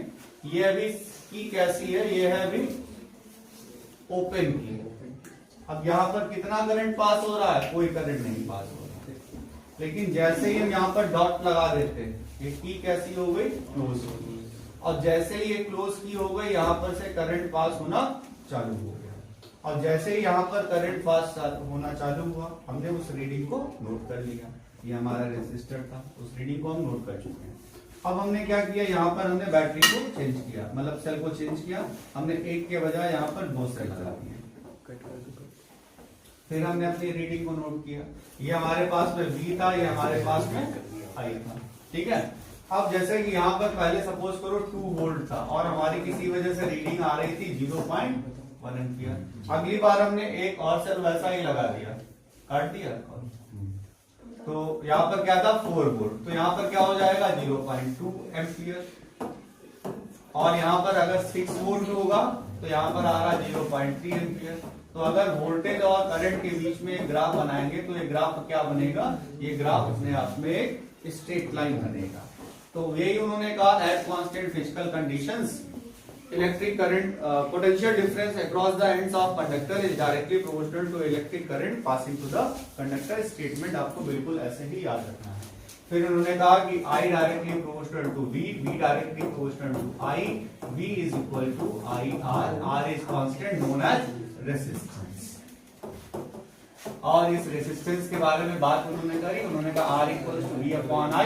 उन्होंने कहा रेसिस्टेंस क्या होगा? तो उन्होंने कहा resistance is numerically equal to potential difference when unit current is pass through it. Resistance is numerically equal to potential difference when unit current is passed through it ठीक है। और इसकी एसआई यूनिट उन्होंने क्या बताई, ओम। कैसी यूनिट है ये एक स्केलर क्वांटिटी है, ठीक है। अच्छा, रेसिस्टेंस भी कुछ कुछ फैक्टर्स पे डिपेंड करती है। तो कौन कौन से फैक्टर्स हैं जिन पर ये डिपेंड करती है? तो अब सोचो, ये इसके लिए अपने आपके लिए एक शॉर्ट वीडियो बनाया था, आप उसको दोबारा भी देख सकते हैं और इसमें भी आपको समझाते हैं कि अब सोचो कि आप एक इलेक्ट्रॉन है और आपको एक लंबी सी लाइन में जाना है। एक लाइन से निकल के आपको एक कोने से दूसरे कोने तक जाना है। तो सोचो कि आपके सामने जो ऑब्स्टिकल्स हैं वो कैसा महसूस होगा जब लाइन लंबी होगी या छोटी होगी। तो लाइन ज्यादा लंबी होगी तो ऑब्स्टिकल आपके लिए ज्यादा होगा, हर्डल्स आपके लिए ज्यादा होंगे।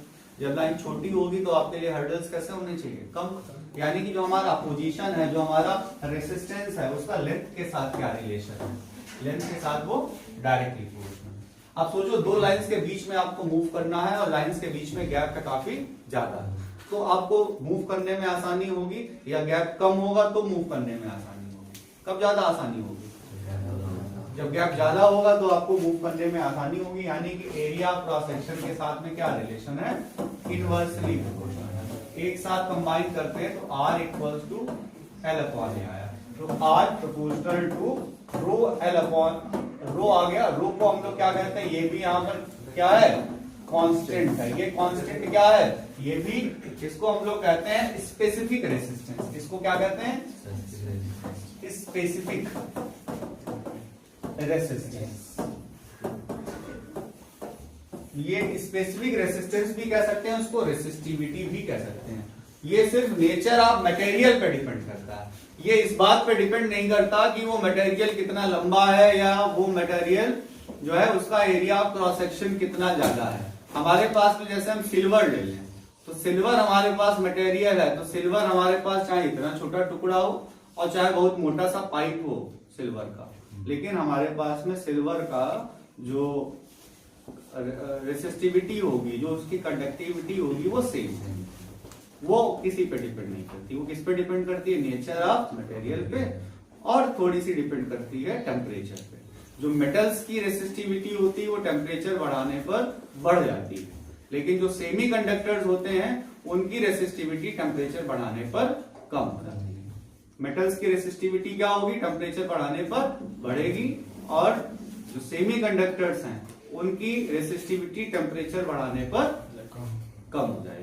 ठीक है, क्लियर हो गया। और इसकी एसआई यूनिट बहुत पूछी जाती है बोर्ड एग्जाम में, देखिएगा, और आपके प्री बोर्ड चल रहे होंगे तो एक क्वेश्चन आपका आया होगा, यूनिट ऑफ रेसिस्टिविटी क्या होती है, ohm metre. What factors depends on resistance, तो क्या होता है, length of conductor, area of cross section, और उसके अलावा nature of material that is known as rho, और स्पेसिफिक रेसिस्टेंस और रेसिस्टिविटी।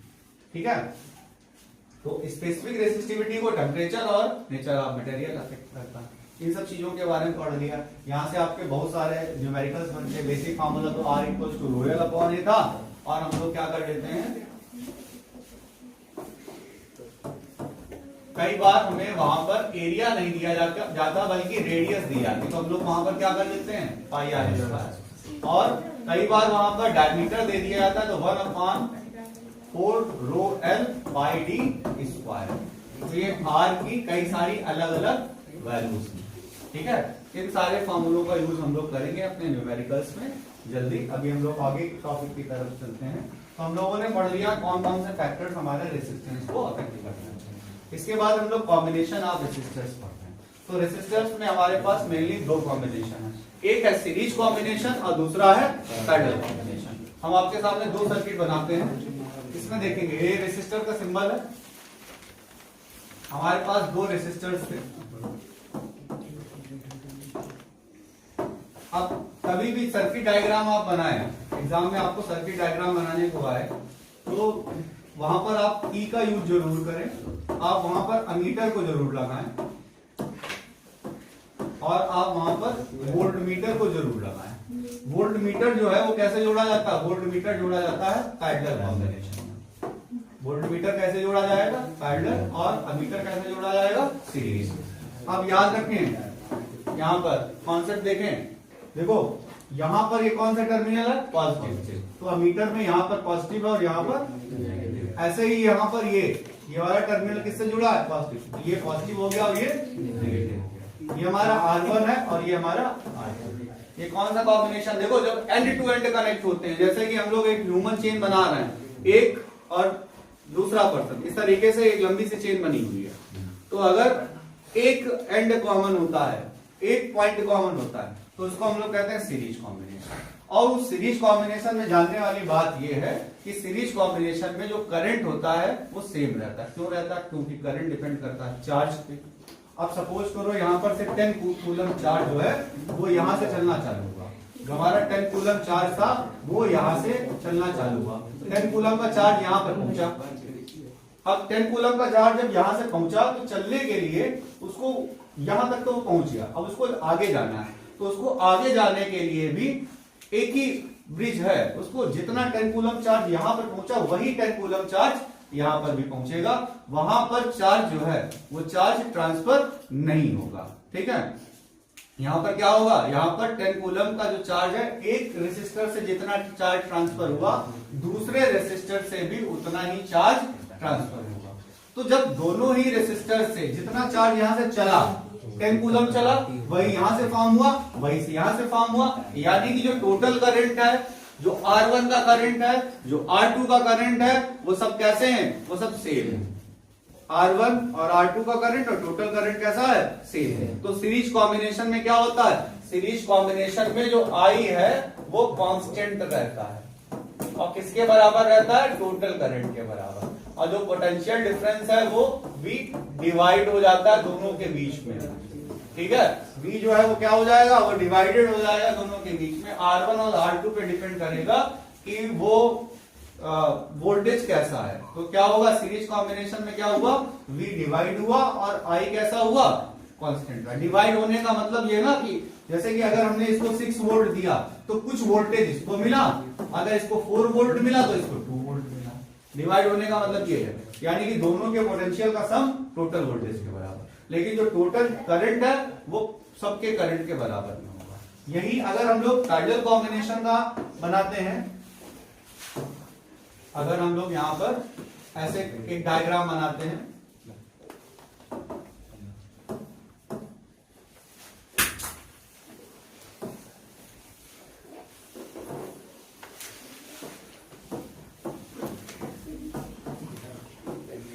ये डायग्राम बनाया। जैसे कि हमने कहा कि आपको सही डायग्राम बनाना तो आपको क्या करना है?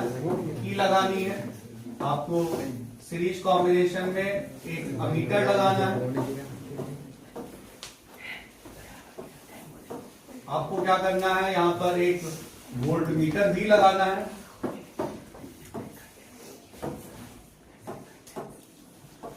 और इनके टर्मिनल्स के बारे में आप सीख लें। यहाँ पर क्या होगा? नेगेटिव और यहाँ पर पॉजिटिव, यहाँ पर याद रखना पॉजिटिव से पॉजिटिव कनेक्ट होगा, नेगेटिव से नेगेटिव कनेक्ट होगा। यहाँ हो गया R1 और यहाँ पर हो गया R2। अब यहाँ पर क्या हुआ? पिछली बार क्या हुआ था? पिछली बार हमारा करंट सेम रहा था और वोल्टेज हमारा यहाँ पर डिवाइड हुआ था। पिछली बार हमारा करंट क्या हुआ था? सेम रहा था, वोल्टेज हमारा डिवाइड हो गया था। इस बार क्या हुआ? अब सोचो, हमने ये भी बता दिया क्यों हुआ था, क्योंकि अब सोचिए कि एक हमारे पास एक सिंगल ट्रैक है, उस पर अलग अलग ब्रिजेस लगे हुए हैं और एक आर्मी जा रही है। तो जितने सोल्जर टोटल होंगे वही पहली ब्रिज से पास करेंगे, वही दूसरी ब्रिज से पास करेंगे, वही तीसरी ब्रिज से पास करेंगे, वही टोटल आगे जाएंगे। तो अगर सीरीज कॉम्बिनेशन में होगा तो total current resistance through first resistor, resistance तो थ्रू सेकेंड रेसिस्टर कैसा रहेगा? हमेशा सेम रहेगा। लेकिन अगर हमारे पास में सोचो अल्टरनेटिव मिल जाए, हमारे पास से 10 सोल्जर यहां पर से जा रहे हैं, 10 कूलम का चार्ज का मतलब थोड़ी देर के लिए 10 सोल्जर लेंगे। अब इसमें क्या हुआ? कुछ तो चलेगा इस रास्ते से, कुछ ने कहा हम जाएंगे इस रास्ते से। तो क्या यहाँ पर करंट सेम हुआ? नहीं। तो यहाँ पर करंट सेम नहीं हुआ। अगर यहाँ पर करंट सेम नहीं हुआ तो क्या हुआ होगा? यहाँ पर करंट सेम नहीं रहेगा, यहाँ पर वोल्टेज सेम रहेगा, क्योंकि ये दोनों कैसे कनेक्ट हैं? सेम टर्मिनल से। यहाँ पर अगर एक बी पॉइंट लें, यहाँ पर हमने ए बी पॉइंट लिया, तो इस ए बी पॉइंट लेने में क्या हुआ? इस ए बी पॉइंट लेने में R1 किससे कनेक्ट है? ए बी से। R2 किससे कनेक्ट है? 2 पॉइंट कॉमन आ रहे हैं ना। पिछले वाले डायग्राम में क्या था, पिछले वाले डायग्राम में यहाँ पर हमने ले लिया A, यहाँ ले लिया B, यहाँ C। अगर हम लोग कहें R1 किससे कनेक्ट है, A से, R2 किससे कनेक्ट है, B से, तो वहां पर क्या था, वहां पर 2 पॉइंट, वहां पर 1 पॉइंट कॉमन था। जब 1 पॉइंट कॉमन होगा तो क्या कहेंगे, सीरीज। और अगर हमारे पास में यहाँ पर हमने देखा कि हमारे पास कितने पॉइंट कॉमन है, तो हमारे पास यहाँ पर 2 पॉइंट कॉमन है। जब 2 पॉइंट कॉमन होंगे तो हम लोग इसको क्या कहेंगे, इसको हम लोग कहेंगे पैरेलल कॉम्बिनेशन। क्या कहेंगे इसको, पैरेलल कॉम्बिनेशन। इसके टफ न्यूमेरिकल्स भी हम लोग आगे देखेंगे। इसको ऐसे समझ लें, एक क्वेश्चन देखते हैं ऐसे।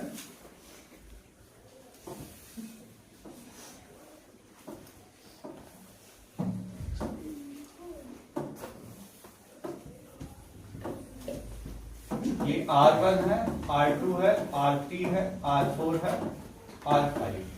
अब हमें इनके कनेक्शंस के बारे में जानना है। तो सबसे पहले हम लोग क्या करेंगे, पॉइंट्स को जोड़ लेंगे, A, B, C, D और E। और ये भी जानना जरूरी होता है कि किन पॉइंट्स के बीच में पूछा गया है रेसिस्टेंस। हमसे पूछा गया DE के बीच में रेसिस्टेंस पूछा गया। तो हम लोग पहले क्या करेंगे, पहले सबसे पहले देखेंगे हमारा B और C के बीच में कितने पॉइंट कॉमन है, 1 पॉइंट कॉमन। जब 1 पॉइंट कॉमन है तो कनेक्शन कैसा हुआ, सीरीज। तो B और C के बीच में 1 पॉइंट कॉमन, हम लोग कहेंगे सीरीज कॉम्बिनेशन है। वो दोनों, अब ये दोनों मिलकर 1 बन गए। अब उनके और R3 में कितने पॉइंट कॉमन हो गए, अगर इन दोनों को मिलकर हम 1 बना ले, हमने क्या कर लिया, हमने कहा उनको भाई सीरीज में है, ऐसे ले लिया। अब ये किस कनेक्शन में आ गया, अब इसमें R1 R2 के एंड्स किससे कनेक्ट हैं, B और C से। R3 किससे कनेक्ट है, B और C।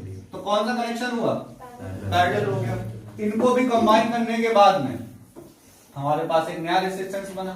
अब सोचेंगे वो हमारा R4 और R5 के साथ कैसे कनेक्ट है, कितने पॉइंट कॉमन है, 1 पॉइंट या 2। ये R4 के टर्मिनल्स बताइए आप, D एंड B। R5 के टर्मिनल्स क्या है, C और E। और यहां पर जो भी हमारे पास नया रेजिस्टेंस आया था लाइक R6, तो उसके टर्मिनल्स क्या हैं, B एंड C। कितने पॉइंट्स कॉमन मिलने हैं, 1 ही पॉइंट कॉमन मिलना। इन दोनों में कितने पॉइंट कॉमन है, 1। इन दोनों में कितने पॉइंट कॉमन है, 1। जब 1 पॉइंट कॉमन होता है तो क्या कहते हैं, सीरीज। जब 2 पॉइंट कॉमन होते हैं तो क्या कहते हैं, पैरेलल। यहाँ पर मिक्स ग्रुपिंग के कई सारे न्यूमेरिकल्स हम आपको प्रैक्टिस कराएंगे। यहाँ पर अभी अगर आपको पहचानने में दिक्कत हो रही तो थोड़े से और क्वेश्चंस ले लेते हैं हम लोग।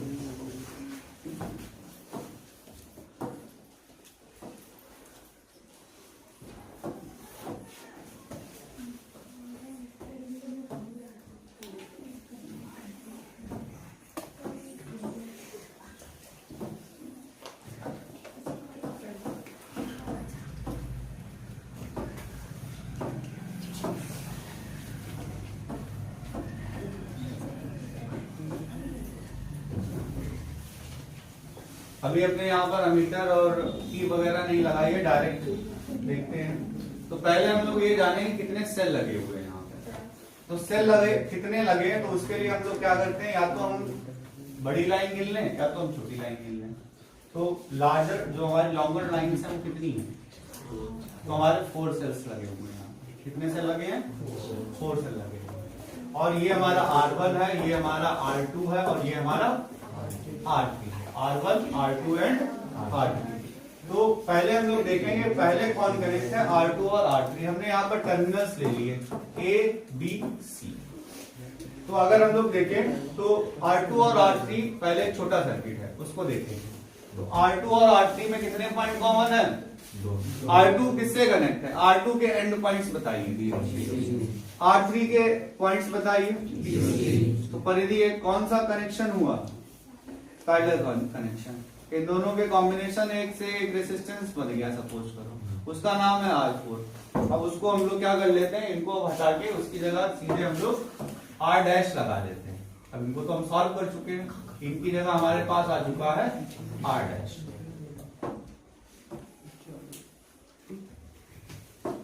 अब ये हमारे पास R डैश आया। अब ये R डैश और R1 इनके बीच में पहले देखें, R1 के टर्मिनल्स कहां पे हैं, और R1 डैश के कहां पर है? कितने पॉइंट कॉमन है? जब एक पॉइंट कॉमन होता है तो जब दो पॉइंट कॉमन होते हैं तो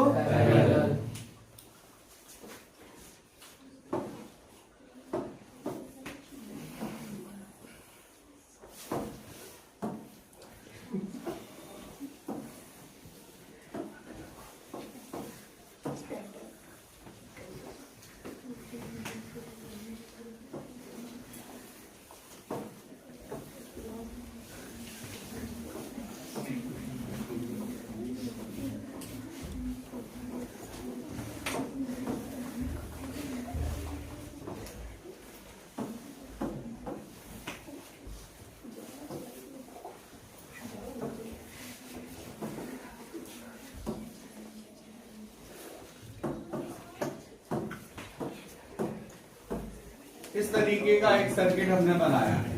अब आपको पता करना है कि इसमें कौन सा कनेक्शन है, कौन किससे कनेक्टेड है।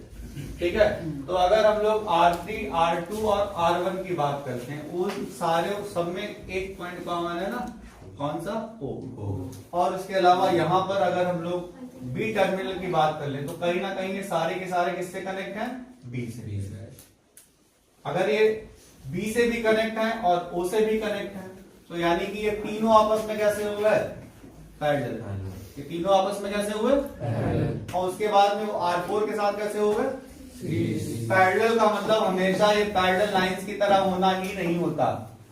जैसे बहुत सारे बच्चों को लगता है जब ऐसे होगा तभी पैरेलल होगा, ऐसा नहीं है। पैरेलल का मतलब दो पॉइंट कॉमन तो पैरेलल, एक पॉइंट कॉमन तो सीरीज। जैसे हमने देखा R4 क्या है आपस में? R4 क्या है? सीरीज। और ये जो R1, R2, R3 इनमें एक पॉइंट तो कॉमन था O, और बाकी देखो ये R1 किससे कनेक्ट है? B से। R2 डायरेक्टली कनेक्ट है B से। R3 भी किससे कनेक्ट है? B से। तो ये जब दो पॉइंट्स कॉमन हो गए तो इसको हम लोग क्या कहेंगे? पैरेलल कहेंगे। तो यानी कि ये तीन आपस में पैरेलल है और ये चौथा वाला उसके साथ सीरीज है। ऐसे मिक्स ग्रुपिंग आपकी इतनी डिटेल में क्लास 10th में नहीं आएगी। क्लास 10th के लेवल पे जो भी क्वेश्चंस हो सकते हैं वो इसका जो न्यूमेरिकल वीडियो होगा उसमें हम आपको एक्सप्लेन करेंगे। आगे बढ़ते हैं। तो सीरीज कॉम्बिनेशन में क्या होता है?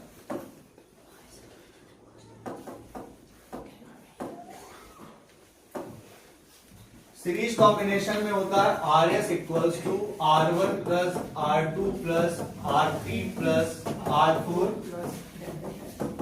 RN। ठीक है, इसका डेरिवेशन अभी हम लोग करेंगे। तो इसमें हमने देखा कि सीरीज कॉम्बिनेशन में क्या होता है? सीरीज कॉम्बिनेशन में नेट रेजिस्टेंस बढ़ जाता है। और इसी तरीके से पैरेलल में अगर हम लोग देखते हैं तो 1/RP equals to 1/R1 plus 1/R2 plus 1/R3 plus 1/R4 plus 1/RN। इसका मतलब यहाँ पर जो नेट रेजिस्टेंस होता है वो घट जाता है। जैसे कि अगर हमारे पास दो रेजिस्टर हैं 2 ओम और 10 ओम, अगर हमसे पूछा जाए सीरीज में इनका रेजिस्टेंस कितना आएगा? बड़े से बड़ा, 10 से ग्रेटर आएगा।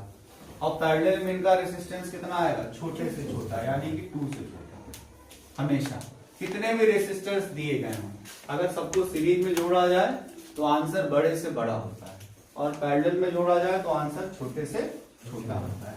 जब हमारे कई सारे इक्वल रेजिस्टर्स आपस में जुड़े होते हैं, जैसे अगर हमसे कह दिया जाए हमारे पास 10 ओम वाले कई सारे रेजिस्टर्स हैं, जैसे सपोज किया गया 5 रेजिस्टर्स हैं, 10 ओम वाले 5 रेजिस्टर्स हैं। हमसे कहा जाए सीरीज में कितने कनेक्शंस होंगे, तो सीरीज में इसका आंसर क्या होगा? सीरीज में आंसर होगा 50 ओम, और पैरेलल में आंसर क्या होगा? 2 ओम। सीरीज में आंसर क्या होता है? सीरीज में हमने कहा ना बढ़ता है तो हम लोग उस नंबर से मल्टीप्लाई कर देते हैं, और पैरेलल में आंसर क्या होता है? घटता है, तो यानी कि हम लोग उस नंबर से डिवाइड कर देते हैं। अगर दो नंबर हमको दिए गए और हमसे पूछा जाए कि हमारे पास जो पैरेलल कॉम्बिनेशन में रेजिस्टेंस आएगा इन दोनों में किससे बड़ा है किससे छोटा होगा, तो पैरेलल में छोटे से छोटा और सीरीज में बड़े से बड़ा। ठीक है, पैरेलल में क्या करते हैं? नंबर से डिवाइड, और सीरीज में क्या करते हैं? नंबर से मल्टीप्लाई। ठीक है,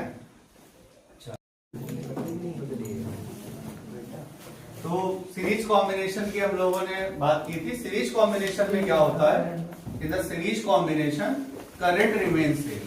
जैसा कि अभी इस वीडियो में आपको पता चला था कि सीरीज कॉम्बिनेशन में करंट सेम क्यों रहता है, क्योंकि एंड टू एंड कनेक्शन होता है। उस एंड टू एंड कनेक्शन की वजह से जितना चार्ज एक रेसिस्टर से पास होगा उतना ही चार्ज दूसरे से, उतना ही तीसरे से, उतना ही बाकी सबसे, और टोटल चार्ज भी उतना ही ट्रांसफर होता है। इसलिए टोटल करंट सेम रहता है। और करंट सेम रहता है तो वोल्टेज जो नेट पोटेंशियल डिफरेंस होगा वो अलग अलग रेसिस्टर्स के पोटेंशियल डिफरेंस के अलजेब्रिकल सम की फॉर्म में होगा। इसका जस्ट अपोजिट है पैरेलल कॉम्बिनेशन में। पैरेलल में क्या होता है, दो पॉइंट कॉमन होते हैं, बैटरी से जो कनेक्टेड है वो सबके सब कैसे हैं, कॉमन। तो जो हम पोटेंशियल डिफरेंस बैटरी से प्रोवाइड कराते हैं वही सबका अलग अलग पोटेंशियल डिफरेंस होता है। लेकिन जब बात आती है वहां पर करंट की, तो करंट में क्या होता है, करंट वहां पर डिस्ट्रीब्यूट हो जाता है, क्योंकि हमने जैसे आपको वीडियो में दिखाया कि चार्ज हमारा क्या होगा, उसको अल्टरनेट पाथ्स मिल जाएंगे। तो कुछ चार्ज एक पाथ से, कुछ चार्ज दूसरे पाथ से चले जाएंगे। अब हम लोग सीरीज कॉम्बिनेशन में छोटा सा डेरिवेशन करते हैं, जो कि क्लास 10th के बोर्ड एग्जाम्स में काफी इंपॉर्टेंट है। ये डेरिवेशन आपका बोर्ड एग्जाम्स में पूछा जा सकता है। हमने यहाँ पर कंसीडर किया कि हमारे पास रेसिस्टर्स हैं, ये रेसिस्टर का सिंबल है और साथ में लगा है हमारा combination of cell. Combination of cell का दूसरा नाम क्या होता है, बैटरी। ठीक है, और यहां पर हम लोग क्या लगा देंगे, की लगाएंगे, और ये जो की है इस की को हम लोग यहां पर रखेंगे क्लोज्ड की। क्लोज्ड की का मतलब है कि यहां से करंट पास हो रहा है। तो हमने कंसीडर किया, कंसीडरेशन में हम लोग लिखेंगे कंसीडर टू रेसिस्टर्स। टू की जगह चलिए थ्री का हम लोग डेरिवेशन कर लेते हैं कि हम लोग थ्री रेसिस्टर्स को आपस में कनेक्ट कर रहे हैं, और उसके बाद में हम उसमें नेट रेसिस्टेंस की बात करेंगे, R1, R2, R3, और पोटेंशियल डिफरेंस है V। तो consider we have three resistors R1, R2 and R3 that are connected in series combination and applied potential difference is V। ठीक है, अच्छा, जैसे कि अभी हमने बताया कि सीरीज कॉम्बिनेशन में क्या होता है, करंट सेम मिलता है, जबकि सीरीज कॉम्बिनेशन में इलेक्ट्रिक करंट सेम मिलता है। तो इसका मतलब क्या हुआ, जितना चार्ज यहां से गया उतना ही चार्ज आगे आया, उतना ही चार्ज आगे गया। तो जो चार्ज एक के पास पहुंचा वही चार्ज आगे भी पहुंचा, वही टोटल चार्ज पहुंचा, यानी कि टोटल करंट सेम रहेगा। तो हम लोग सर्किट में जो करंट पास करेंगे, करंट की डायरेक्शन क्या होती है, कन्वेंशनल करंट की डायरेक्शन जो है पॉजिटिव टू नेगेटिव होती है। तो जो करंट हमारा आई है वही सबके पास, कितना करंट गया होगा, आई। जो टोटल करंट है वो भी कितना, आई।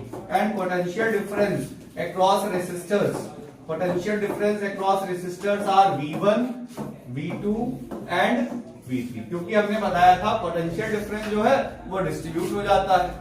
ठीक है, सीरीज कॉम्बिनेशन में क्या होगा, जो पोटेंशियल डिफरेंस होगा वो डिस्ट्रीब्यूट होगा, और जो हमारा करंट रहा होगा, करंट हमारा सेम रहा होगा। अब हम लोग आगे बात करेंगे यहां पर अकॉर्डिंग टू ओम्स लॉ।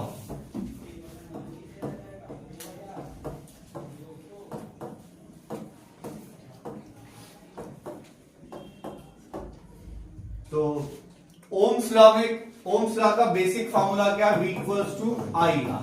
ठीक है, ये इसके ओम्स लॉ की इक्वेशन है। ये हमने कहा था स्टेटमेंट आपको बिल्कुल याद कर लेना, at constant physical conditions potential difference across the ends of conductor is directly proportional to electric current passing through the conductor. ठीक है, अब हम लोग इसमें देखते हैं कि हमने अपना इमेजिनेशन लिया, अपने एक सर्किट डायग्राम बनाया। सर्किट डायग्राम बनाने में हम लोग चाहें तो यहाँ पर एक छोटा सा अमीटर भी लगा सकते हैं। जितने अच्छे तुम वहां पर अपने पार्ट्स को यहाँ पर रिप्रेजेंट करोगे, आपके रिप्रेजेंटेशन जितनी अच्छी होगी उतना मार्क्स। अब टर्मिनल्स का तरीका हमने बताया था कि पॉजिटिव से पॉजिटिव कनेक्ट होगा, निगेटिव से निगेटिव कनेक्ट होगा। तो consider we have three resistors R1, R2 and R3 are connected in series combination with an external source having potential difference V। अच्छा, अब कैसे पता चला, किसी बच्चे को समझाना हो, आप लोग ही अपने क्लासमेट्स को कैसे बताएंगे ये सीरीज कॉम्बिनेशन में। हमने यहाँ पर पॉइंट्स लिए ए बी सी डी।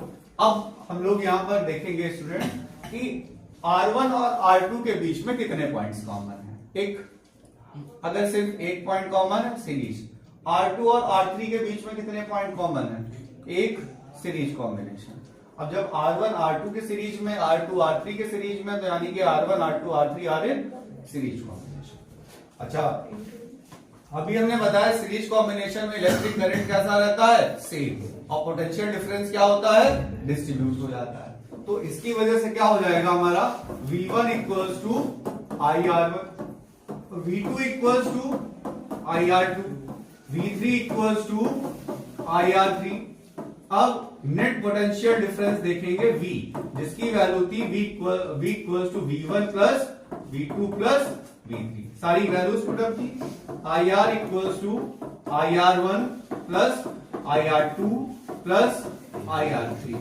अब सॉल्व किया, I कॉमन ले लिया, R1 plus R2 plus R3।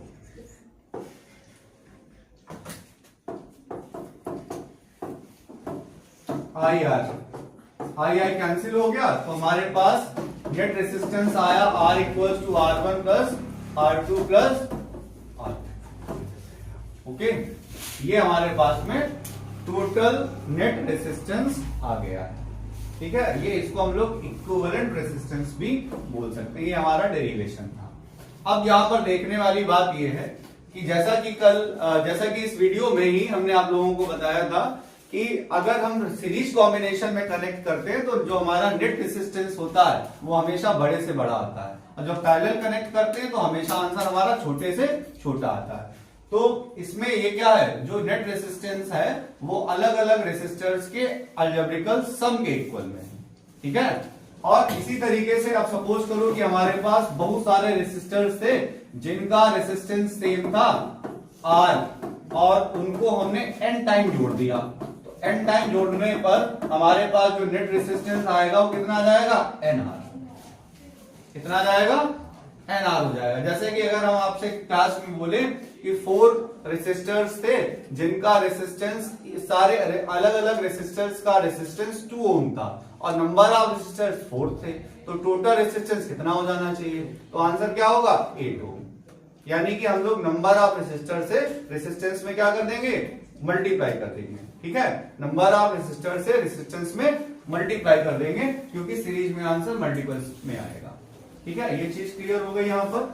अब हम लोग इसमें आगे भी कुछ डिस्कशन करते हैं, जैसे कि अब यहाँ पर अगर हमें टोटल रेसिस्टेंस पता चल गया, हमसे कहा जाएगा find current through the circuit, तो I की वैल्यू क्या हो जाएगी, V upon equivalent resistance. I आ जाएगा, यानी कि टोटल करंट निकालना हो इस टाइप के क्वेश्चंस में सबसे पहला काम का आपका क्या होगा कि हम लोग इक्विवेलेंट रेसिस्टेंस निकालें, जो कि है R1 plus R2 plus R3।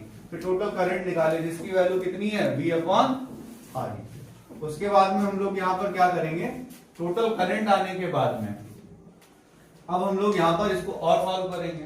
तो जब हम लोग इसको और सॉल्व करेंगे तो अगर हमसे पूछा जाए V1, तो V1 क्या हो जाएगा, IR1। जैसा कि I आपने यहां से कैलकुलेट कर लिया, R1 हमको यहां से क्वेश्चन में दिया गया तो हमने V1 निकाल लिया। इसी तरीके से V2 की वैल्यू क्या हो जाएगी, IR2। V3 की वैल्यू क्या आ जाएगी, IR3। और V3 अगर हम इस तरीके से ना भी निकालते, क्या करते, टोटल वोल्टेज से V1 प्लस V2 माइनस कर देते, आंसर आ जाता। अब इसी तरीके से हम लोग देखेंगे यहाँ पर पैरेलल कॉम्बिनेशन में। तो पैरेलल कॉम्बिनेशन में हमारे पास रेसिस्टेंस का फॉर्मूला क्या होगा, पैरेलल कॉम्बिनेशन हम लोग यहाँ पर देखते हैं। तो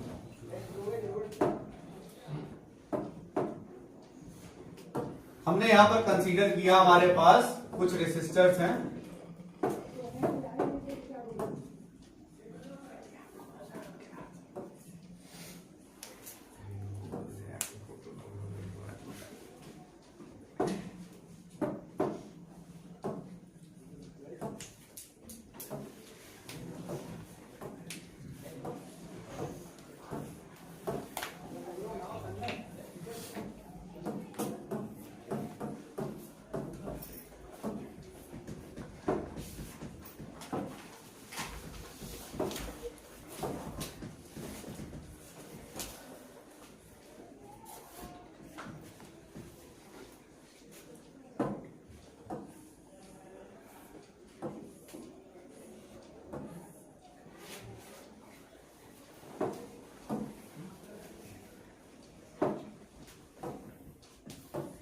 ये इस तरीके से हमारे 3 रेसिस्टर हैं, R1, R2, R3 और सोर्स है V। यहाँ पर हमने की कनेक्ट कर दी है और ये हमारा स्विच जो है वो क्लोज स्विच है। और हम लोग लिखेंगे कंसीडरेशन में, consider we have 3 resistors R1, R2, R3 are connected in parallel combination through an external source having potential difference V volt. Okay, अब जैसा कि हमने बताया था कल कि इसमें वीडियो में कि हमारे पास क्या था कि अगर हम पैरेलल कॉम्बिनेशन में कनेक्ट करते हैं तो हमारा जो चार्ज होता है वो चार्ज डिस्ट्रीब्यूट हो जाता है। सपोज करो कि यहां पर से कुछ चार्ज खड़े हैं, उन चार्जेस को जाना है तो कुछ चार्ज इस रास्ते को ले लेंगे, कुछ चार्ज इस रास्ते को ले लेंगे, कुछ चार्ज इस रास्ते को ले लेंगे, बाकी आके मिलेंगे फिर से पूरे उतने ही। लेकिन जब चार्जेस R1, R2, R3 से जा रहे होंगे तो क्या उनका अमाउंट टोटल चार्ज के इक्वल होगा? नहीं। यानी कि जब पैरेलल कॉम्बिनेशन में कनेक्ट करते हैं तो उनका जो करंट होता है वो टोटल करंट के इक्वल नहीं होता। उनके करंट का, इंडिविजुअल रेसिस्टर के करंट का सम टोटल करंट के बराबर होता है और पोटेंशियल डिफरेंस सबका सेम रहेगा। जैसा कि हमने इनको AB से जोड़ दिया, जब हमने इनको AB से जोड़ा तो क्या हुआ, AB में R1 किससे कनेक्ट है? बैटरी से, AB से। R2 किससे कनेक्ट है? AB से। R3 किससे कनेक्ट है? AB से। तो R1, R2 और R3 दोनों में कितने पॉइंट्स कॉमन है? 2 पॉइंट कॉमन है, जबकि इनमें 2 पॉइंट्स कॉमन है। तो इसलिए हम लोग इसको क्या बोलेंगे? इसको हम लोग बोलेंगे पैरेलल कॉम्बिनेशन। तो यहां पर सबको क्या इक्वल वोल्टेज मिल रहा है, इक्वल पोटेंशियल डिफरेंस मिल रहा है। हाँ, सबको इक्वल पोटेंशियल डिफरेंस मिल रहा है। लेकिन क्या सबका चार्ज इक्वल है? नहीं। जब सबका चार्ज इक्वल नहीं तो सबका करंट भी इक्वल नहीं है। तो हम लोग यहां पर फिर से लिखेंगे according to Ohm's law. Board में जब भी आप रिप्रेजेंटेशन लिखें तो वहां पर जो जिस लॉ का यूज हुआ हो उस लॉ और उसकी इक्वेशन जरूर लिखें। और आप अपने व्हाट्सएप मैसेजेस की तरह A-C इस तरीके से अकॉर्डिंग ना लिखें, मार्क्स नहीं मिलेंगे आपको। ठीक है, बिटवीन के लिए आप BTW का यूज ना करें। ठीक है, क्योंकि जो एग्जामिनर होगा वो इनको चेक नहीं करेगा। अब हम लोग क्या करेंगे, according to Ohm's law V equal to क्या हो गया, IR। तो इससे हम लोगों ने वैल्यू निकाली, I की वैल्यू क्या हो गई, V अपॉन R। I1 निकाला V upon R1, I2 equals to V upon R2, I3 equals to V upon R3। तो जो नेट करंट होगा वो I इक्वल्स टू क्या हो जाएगा, V अपॉन Req। तो I equals to I1 plus I2 plus I3। अब हम लोग यहां पर रखेंगे V upon Req equals to V upon R1 plus V upon R2 plus V upon R3। Solve करेंगे इसको, तो सॉल्व करने पर हमारा जो आंसर आ जाएगा 1 upon Req equals to 1 upon R1 plus 1 upon R2 plus 1 upon R3। ये वैल्यू हमने इस तरीके से रख दी।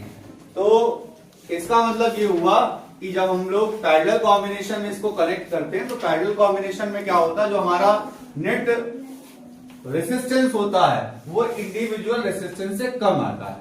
अब सपोज करो कि हमारे पास नंबर ऑफ रेसिस्टर्स n थे और सबके सब रेसिस्टर्स का रेसिस्टेंस इक्वल था। लेट करेंगे R था, तो Req की वैल्यू क्या हो जाएगी, R अपॉन M। क्या हो जाएगा, R अपॉन M हो जाएगा। आपका एक बहुत फेमस क्वेश्चन है कि एक रेसिस्टर के 5 टुकड़े करने के बाद में, 5 पार्ट्स करने के बाद में उन सबको पैरेलल कॉम्बिनेशन में कनेक्ट कर दिया गया। पुराने और नए रेसिस्टर का रेसिस्टेंस का रेशियो क्या होगा? आंसर है 25:1। कैसे निकाला इसमें कि हमारे पास जो ओरिजिनली रेसिस्टेंस था वो कितना था, R। जब उसके 5 पार्ट्स किए तो इंडिविजुअल रेसिस्टेंस का रेसिस्टेंस कितना हो गया, R अपॉन 5। क्यों? Resistance is directly proportional to length. जब उसकी लेंथ को 1 अपॉन 5 किया, ठीक है, जब उसकी लेंथ को 1 अपॉन 5 किया तो उसका रेसिस्टेंस भी कितना हो गया, 1 अपॉन 5, यानी कि R अपॉन 5। अब R अपॉन 5 वाले 5 रेसिस्टर्स पैरेलल जोड़ दिए गए तो नेट रेसिस्टेंस कितना हुआ, R अपॉन 5 यानी कि R अपॉन 25। तो रेशियो निकाला पुराने और नए का, यानी कि R रेशियो R25, यानी कि कितना हो गया 25:1। आपकी एनसीईआरटी का पहला क्वेश्चन है एक्सरसाइज का। ठीक है, इस तरीके से हमने यहाँ पर एक्सप्रेशन निकाला, ये कंडीशंस भी निकाल ली। इसी में साथ में देखते हैं जो क्वेश्चन हमने वर्बली आपको एक्सप्लेन किया है उसको हम यहाँ पर बताते हैं। एक रेसिस्टर था और इस रेसिस्टर में इसका रेसिस्टेंस दिया गया था R।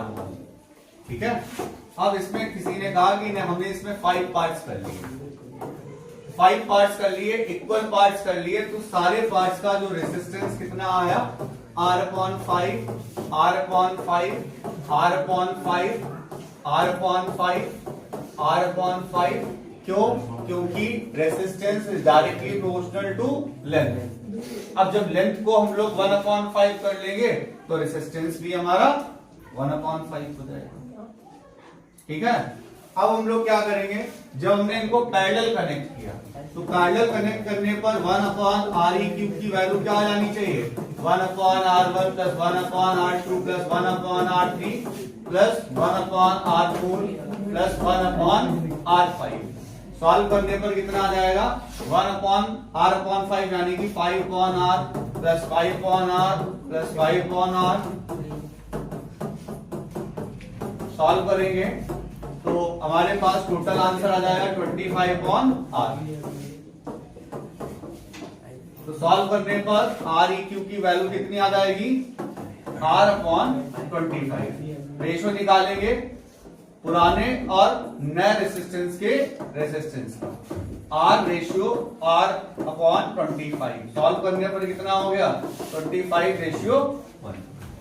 ठीक है, इस बात का जरूर ध्यान देना क्वेश्चन में कि पुराने और नए का रेशियो पूछा गया है कि नए और पुराने का। एमसीक्यू क्वेश्चंस आएंगे आपके, और एमसीक्यू क्वेश्चन में 25:1 भी दिया गया होगा, 1:25 भी दिया होगा। ठीक है, इसलिए इस बात पे जरूर ध्यान देना कि रेशियो किनके बीच में पूछा गया है। ठीक है, आगे बढ़ते हैं हम लोग। तो यहां पर हम लोग बात करते हैं पावर की। तो what is power? Power is the work done per unit time. Work done per unit time is known as power. तो हम लोग यहां पर करेंगे power is the rate of consumption of electrical energy, क्योंकि हम लोग यहां पर पावर के साथ में क्या पढ़ रहे हैं इलेक्ट्रिक पावर। इसको हम लोग पढ़ रहे हैं क्या electric power. What is electric power? The rate of consumption of electric energy. The rate of consumption of electrical energy per unit time is known as electric power, या the rate of electric work done per unit time is known as electric power. इसकी SI unit क्या है? इसकी SI unit या तो capital W बना दो या WA�double-T कर दो। अब हमारे पास पावर जो है P, इसके कई सारे फार्मूले हैं। तो पावर के कई सारे फार्मूले हमने कैसे निकाले? क्योंकि पावर में हमने क्या किया, पावर का फार्मूला था power equals to work done upon time taken. और हमने अभी वीडियो के स्टार्टिंग में पढ़ा है P इक्वल्स टू क्या होता है, P इक्वल्स टू होता है W इक्वल्स टू क्या होता है, W इक्वल्स टू होता है VQ, और Q अपॉन T क्या होता है I। तो पावर का पहला फार्मूला क्या बना, पावर का पहला फार्मूला यहां पर बना R इक्वल्स टू V। ये फर्स्ट फार्मूला हमारा बना है P इक्वल्स टू V। ठीक है, ये फार्मूला हम लोग यूज करेंगे। अब कई बार ऐसा दिया जाता है कि वहां पर हमको वोल्टेज और रेसिस्टेंस दिया जाता है। तो ओम्स लॉ से अभी हम लोगों ने पढ़ा कि I इक्वल्स टू क्या होता है, I इक्वल्स टू होता है V अपॉन R। तो अगर हमने वो वैल्यू यहां पर रखी I equals to V upon R, तो फार्मूला क्या बन गया V स्क्वायर अपॉन R। तो पावर क्या हो गई V स्क्वायर अपॉन R हो गई। इसके अलावा अगर मान लो हम I को नहीं हम V को कन्वर्ट करें तो P इक्वल्स टू क्या बन जाएगा, V की जगह लिख लिया IR,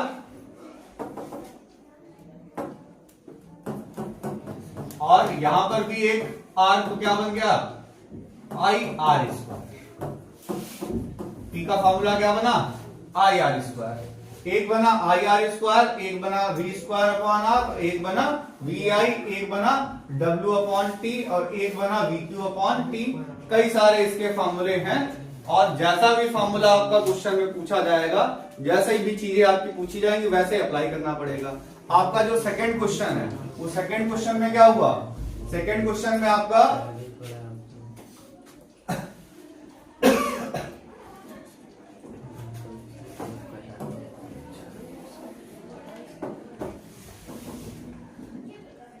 v की जगह पर आई आर पुटअप करेंगे, थोड़ी सी मिस्टेक थी, आई आर इंटू आई बन जाएगा आई स्क्वायर आर।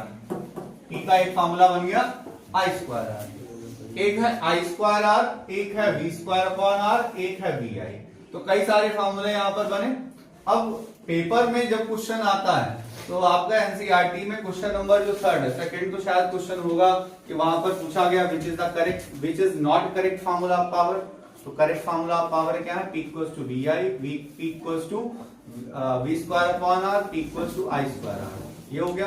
थर्ड क्वेश्चन तुम्हारा ये बनेगा कि हमारे पास एक बल्ब दिया गया है जिसकी पावर, जो उसकी पावर रेटिंग है 110 वोल्ट 100 वाट, और तुमसे कहा जाएगा कि अगर इसको 200 वोल्ट 220 वोल्ट 100 वाट, और तुमसे कहा जाएगा कि 220 वोल्ट 100 वाट की जो पावर रेटिंग वाला ये बल्ब है, इसको अगर हम 110 वोल्ट पर ऑपरेट कराएं तो ये कितनी पावर कंज्यूम करेगा। तो अगर कोई बच्चा P इक्वल्स टू वी आई से लगाए तो उसका आंसर आ जाता है 50 वाट, और कोई बच्चा अगर इस क्वेश्चन को लगाए वी स्क्वायर अपॉन आर से तो उसका आंसर आ जाता है 25 वाट। 2021 में जब बोर्ड एग्जाम्स 2 बार हुए थे तो क्लास 12 के एमसीक्यू में क्वेश्चन आया था। बोर्ड के दो बोर्ड्स हुए थे उस साल, हाफ एयरली और एनुअल। तो उसमें हाफ एयरली वाले में ये क्वेश्चन एमसीक्यू में क्लास 12 में पूछा गया था। तो उसमें आप याद रखो V square upon R formula लगाओ, ना कि वी आई। क्यों? क्योंकि सोचो कि अगर हम रेसिस्टेंस को बदल देते हैं, अगर हम अपनी जो हमारी पावर रेटिंग है 220 वोल्ट 100 वाट, और हमने क्या किया, बल्ब को दूसरे वोल्टेज पे ऑपरेट कराया, तो दूसरे वोल्टेज पे जब ऑपरेट कराएंगे उसको, तो उसकी जो हमारे पास में करंट है वो क्या सेम रहेगा, करंट आई की वैल्यू क्या सेम रहेगी, क्योंकि ओम्स लॉ क्या कहता है कि आई वी के डायरेक्टली प्रोपोर्शनल होता है। अगर हम वी बदल देंगे हमारा आई भी तो बदल जाएगा, क्या नहीं बदलेगा, रेसिस्टेंस। तो इसका मतलब हमें फॉर्मूला क्या लगाना चाहिए, वी स्क्वायर अपॉन आर। तो उस क्वेश्चन को हम लोग यहां पर देख लेते हैं सॉल्व करके।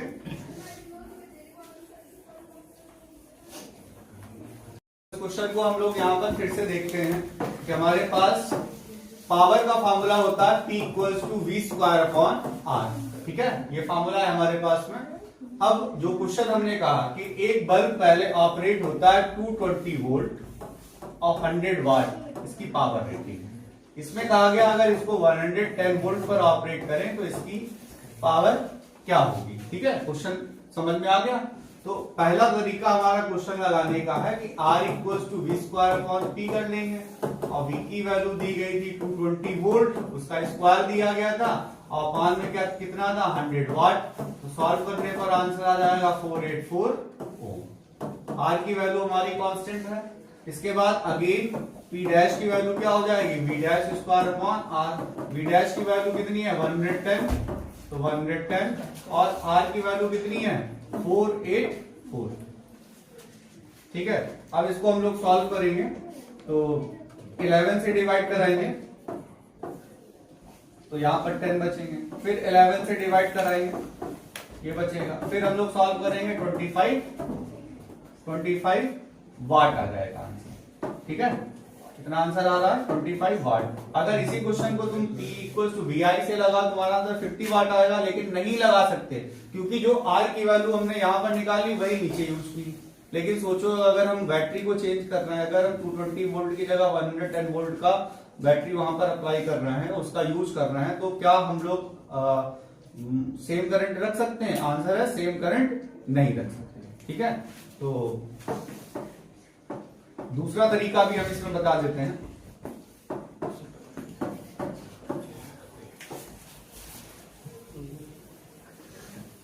दूसरा तरीका हमारा ये है कि P इक्वल्स टू ये था, P डैश इक्वल्स टू क्या हो जाएगा, V dash square upon R।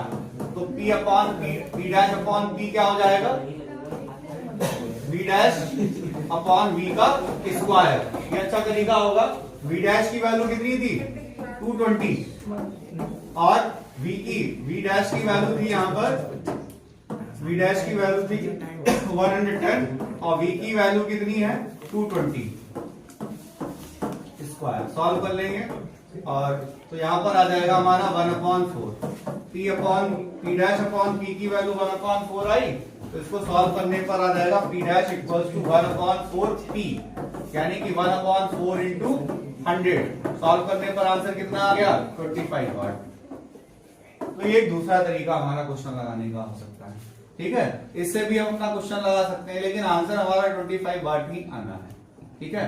अच्छा, आप सोचो कि अगर पावर है, अगर एक कंडक्टर है, उस कंडक्टर से इलेक्ट्रिक करंट कंटिन्यूअसली पास हो रहा है, तो इसका मतलब कहीं ना कहीं उस इलेक्ट्रिक करंट के पास होने की वजह से, वहां पर उसके डिस्प्लेसमेंट की वजह से, जो सोर्स हम एनर्जी दे रहे हैं उसकी वजह से, उसके मूवमेंट की वजह से उसके अंदर एक एनर्जी जनरेट होती है। इस एनर्जी को हम लोग कहते हैं हीट एनर्जी। यहाँ पर जो एनर्जी कन्वर्ट होगी उसको हम लोग क्या कहेंगे, हीट एनर्जी। तो हम लोग पढ़ेंगे यहाँ पर हीटिंग इफेक्ट ऑफ करंट।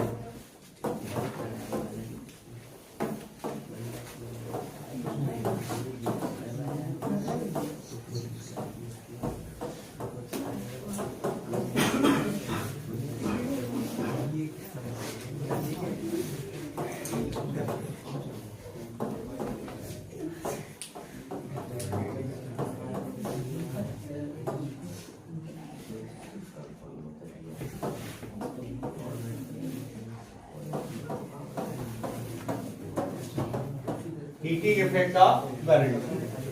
तो जैसा कि हमने आप लोगों को बताया कि अगर कोई कंडक्टर है कंटिन्यूअसली, उसमें हमने किसी सोर्स से उसको कनेक्ट कर रखा है, लगातार वहां से करंट पास हो रहा है, तो वो जो हीट एनर्जी है वो किस फॉर्म में कंज्यूम हो रही होगी।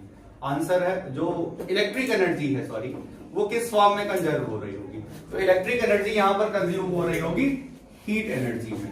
इलेक्ट्रिक एनर्जी कंज्यूम होगी हीट एनर्जी में। तो ये जूल्स, इसमें जूल्स हीटिंग इफेक्ट भी कहते हैं। जूल ने इसको प्रैक्टिकली समझाया है, हम लोग अपने फॉर्मूले से भी इसको देखेंगे। जूल के हिसाब से क्या था, heat produce is directly proportional to square of, heat is directly proportional to square of current, heat is directly proportional to resistance, heat is directly proportional to the time taken. सोचो कि अगर आपने एक मोबाइल से, जब आप game खेलते हैं, अगर आप 15 मिनट गेम खेलते हैं और उसी मोबाइल से आप 50 मिनट लगातार पबजी वगैरह गेम खेलते हैं, तो ज्यादा हीट कब आती है, जितनी देर आप गेम खेलते रहेंगे उतनी तेज वहां पर हीट बनती रहेगी। इससे तो सारे बच्चों को समझ में आ गया होगा कि heat is directly proportional to time, ठीक है। उसके अलावा heat is directly proportional to resistance. जैसे कि तुमने देखा होगा जो हाई पावर रेटिंग वाली डिवाइसेस होती हैं उसमें बहुत ज्यादा हीट होती है। अब जैसे हाई पावर रेटिंग वाली एसी भी है, तो तुम्हें लगेगा नहीं एसी तो ठंडा करता है, तो उसका जो ऊपर रखा होता है अलग से, ठीक है, ठीक है, फैन पे देखना वो कितनी हवा निकाल रहा होता है, कितना गर्म होता है। उसके अलावा आप जैसे पहले के ब्लैक एंड व्हाइट टीवी आते थे, लगातार पहले देखा तो उसमें 2 मूवी हमने लगातार देख डाली, ठीक है, सीडी प्लेयर लगा के, उसके बाद में सीडी प्लेयर और टीवी बिल्कुल ऐसा लगता था बस पिघल ही जाएगा 2 घंटे चलाने के बाद में, इतना ज्यादा वहां पर टाइम से इफेक्ट था। फिर रेजिस्टेंस ज्यादा होगा तो हीट ज्यादा होगी। और करंट के स्क्वायर के डायरेक्टली प्रोपोर्शनल था, तो उन्होंने एक साथ जब इसको कंबाइन किया तो H proportional to I square RT लिया, और H equals to K I square RT हुआ। K क्या है, K हमारा यहाँ पर डायमेंशनलेस कांस्टेंट है जिसकी यूनिट 1 है, तो हम लोग ये कहेंगे H equals to I square RT। ये तो हमने एक फॉर्मूला डराइव कर लिया। अगर जूल के हिसाब से पूछा गया तो आपको वहां पर स्टेटमेंट के हिसाब से लिखना पड़ेगा। हम लोग लिखेंगे according to Joule, heat produced is directly proportional to square of current passing through the conductor. Heat, फिर इक्वेशन लिखेंगे, फिर लिखेंगे heat is directly proportional to resistance of conductor, फिर लिखेंगे heat is directly proportional to the time for which current is flowing through the conductor. तीनों को एक साथ कंबाइन करेंगे, कांस्टेंट लेंगे जिसकी वैल्यू एक्सपेरिमेंटली 1 आई थी, इक्वेशन आ गई। लेकिन अगर कोई का heating of effect of current को मैथमेटिकली समझाऊं, तो हमने आपको बताया कि अगर हमने किसी को एनर्जी दी, उसने वर्क किया, तो वह एनर्जी किसी ना किसी दूसरे फॉर्म में ट्रांसफॉर्म हो जाती है। क्या ऐसा होता है कि किसी भी चीज में जिसमें इलेक्ट्रिसिटी का यूज होता है, उसको अगर ज्यादा देर तक ऑपरेट करो तो गर्म वो हो जाता है, हीट कहां से प्रोड्यूस होता है, तो वही हीटिंग इफेक्ट ऑफ करंट है। तो जैसा कि हमने पढ़ा था कि W इक्वल टू क्या होता है, W इक्वल टू होता है V into Q. Ohm's law से V का फार्मूला पढ़ा था हमने, ओम्स लॉ से V का फार्मूला था IR और Q का फार्मूला ओम्स लॉ से क्या था IT। तो फार्मूला क्या होगा I स्क्वायर RT। फिर हम लोग कहेंगे this work done consumes into energy and this energy is known as heat energy. तो H इक्वल टू क्या हो गया, H इक्वल टू हो गया I स्क्वायर RT। आपके बहुत सारी चीजें, जैसे कि आपका एक बहुत फेमस क्वेश्चन है कि जो बल्ब का जो फिलामेंट होता है, पहले तो हम लोग बात करेंगे ये जो आजकल बल्ब यूज होते हैं तो एलईडी बल्ब है। जो नॉर्मल बल्ब होता है वो किस प्रिंसिपल पर वर्क करता है, वो वर्क करता है हीटिंग इफेक्ट ऑफ करंट पे। यानी कि पहले हम उसको हीट करेंगे, उसके अंदर जो फिलामेंट है जो कि टंगस्टन का बना होता है, पहले वो हीट होगा और हीट होने की वजह से उसके आसपास की जो गैस होगी वो आयोनाइज होगी और इसकी वजह से वो ग्लो करने लगेगा। लेकिन अब बात आती है कि हम टंगस्टन का ही फिलामेंट क्यों यूज करते हैं, क्योंकि उसका मेल्टिंग पॉइंट बहुत ज्यादा होता है, वो आसानी से मेल्ट नहीं होता। क्योंकि जितने टेम्परेचर पर वो गैस आयोनाइज होगी उतने टेम्परेचर पर के लिए फिलामेंट बनाने के लिए जो भी चीज यूज करते हैं, एल्यूमिनियम यूज करते हैं, तो क्या होता है वो स्प्रिंग टूट जाती। पुराने बल्ब देखे होंगे बीच में जो स्प्रिंग से पड़ी होती है नहीं, वही फिलामेंट होता है। तो ज्यादा टेम्परेचर वो झेल नहीं पाता ना, इसलिए हम लोग बल्ब में टंगस्टन का यूज करते हैं। ठीक है, उसके बाद आपको पूछा जाता है जो इलेक्ट्रिक टोस्टर वगैरह होते हैं, हीटर है, गीजर है, किस प्रिंसिपल पर वर्क करते हैं, हीटिंग इफेक्ट ऑफ करंट पे वर्क करते हैं। फिर इसमें पूछा गया कि अगर ये हीटिंग इफेक्ट ऑफ करंट पे वर्क करते हैं तो इसमें एलॉयज का यूज क्यों होता है, बिकॉज एलॉयज का मेल्टिंग बॉइलिंग पॉइंट भी हाई होता है और रेसिस्टेंस भी ज्यादा होता है। तो जब मेल्टिंग बॉइलिंग पॉइंट ज्यादा है यानी कि वो जल्दी पिघलेंगे नहीं, जल्दी वो डिवाइस खराब नहीं होगी। अब सस्ते वाले अगर इलेक्ट्रिक आयरन खरीद लाओगे तो वहां पर क्या होगा, वो पता चला जैसे थोड़ा सा उसमें करंट पास हुआ उसका फिलामेंट गड़बड़ हो गया, इसलिए नहीं यूज कर सकते। और उसका ज्यादा रेसिस्टेंस भी नहीं होता, एलॉय में रेसिस्टेंस भी ज्यादा होता है और उसका मेल्टिंग पॉइंट भी ज्यादा होता है। अब इसके बाद में हम लोग क्या करेंगे, एक क्वेश्चन आपका पूछा जाता है कि नॉर्मल ट्रांसमिशन के लिए कॉपर और एल्यूमिनियम वायर्स का यूज किया जाता है। क्यों, क्योंकि कॉपर और एल्यूमिनियम चीपली इजिली अवेलेबल भी होते हैं और उनकी कंडक्टिविटी भी हाई होती है, रेसिस्टिविटी लो होती है। जैसे एक बच्चे ने पूछा कि कंडक्टिविटी तो सिल्वर की बहुत ज्यादा हाई होती है, तो चीपली अवेलेबल भी कहाँ है, सिल्वर इज नेक्स्ट गोल्ड है ना। अब सोने के तार अगर तुम चांदी के तार मोहल्ले में लगवा दोगे तो अगले दिन तुमको ना मोहल्ला दिखेगा ना तार दिखेंगे। इसलिए हम लोग किसका यूज करते हैं, कॉपर और एल्यूमिनियम का। तो इस तरीके से थ्योरेटिकली इस चैप्टर को हमने कंप्लीट कर लिया है। बाकी इनके जो टॉपिक्स हैं, अब आपके लिए यहाँ पर एक टेस्ट सीरीज स्टार्ट होगी और उस टेस्ट सीरीज में हम MCQ, असर्शन रीजन, न्यूमेरिकल्स सारे ही कवर करेंगे। तो प्लीज इस वीडियो को पूरा देखिएगा और लोगों को ट्रांसफर करिएगा, और जिनको इस वीडियो में कुछ बातें लग रही हैं कि स्किप हो रही हैं तो बार बार देखिएगा, आपको मिलेंगी। Thank you.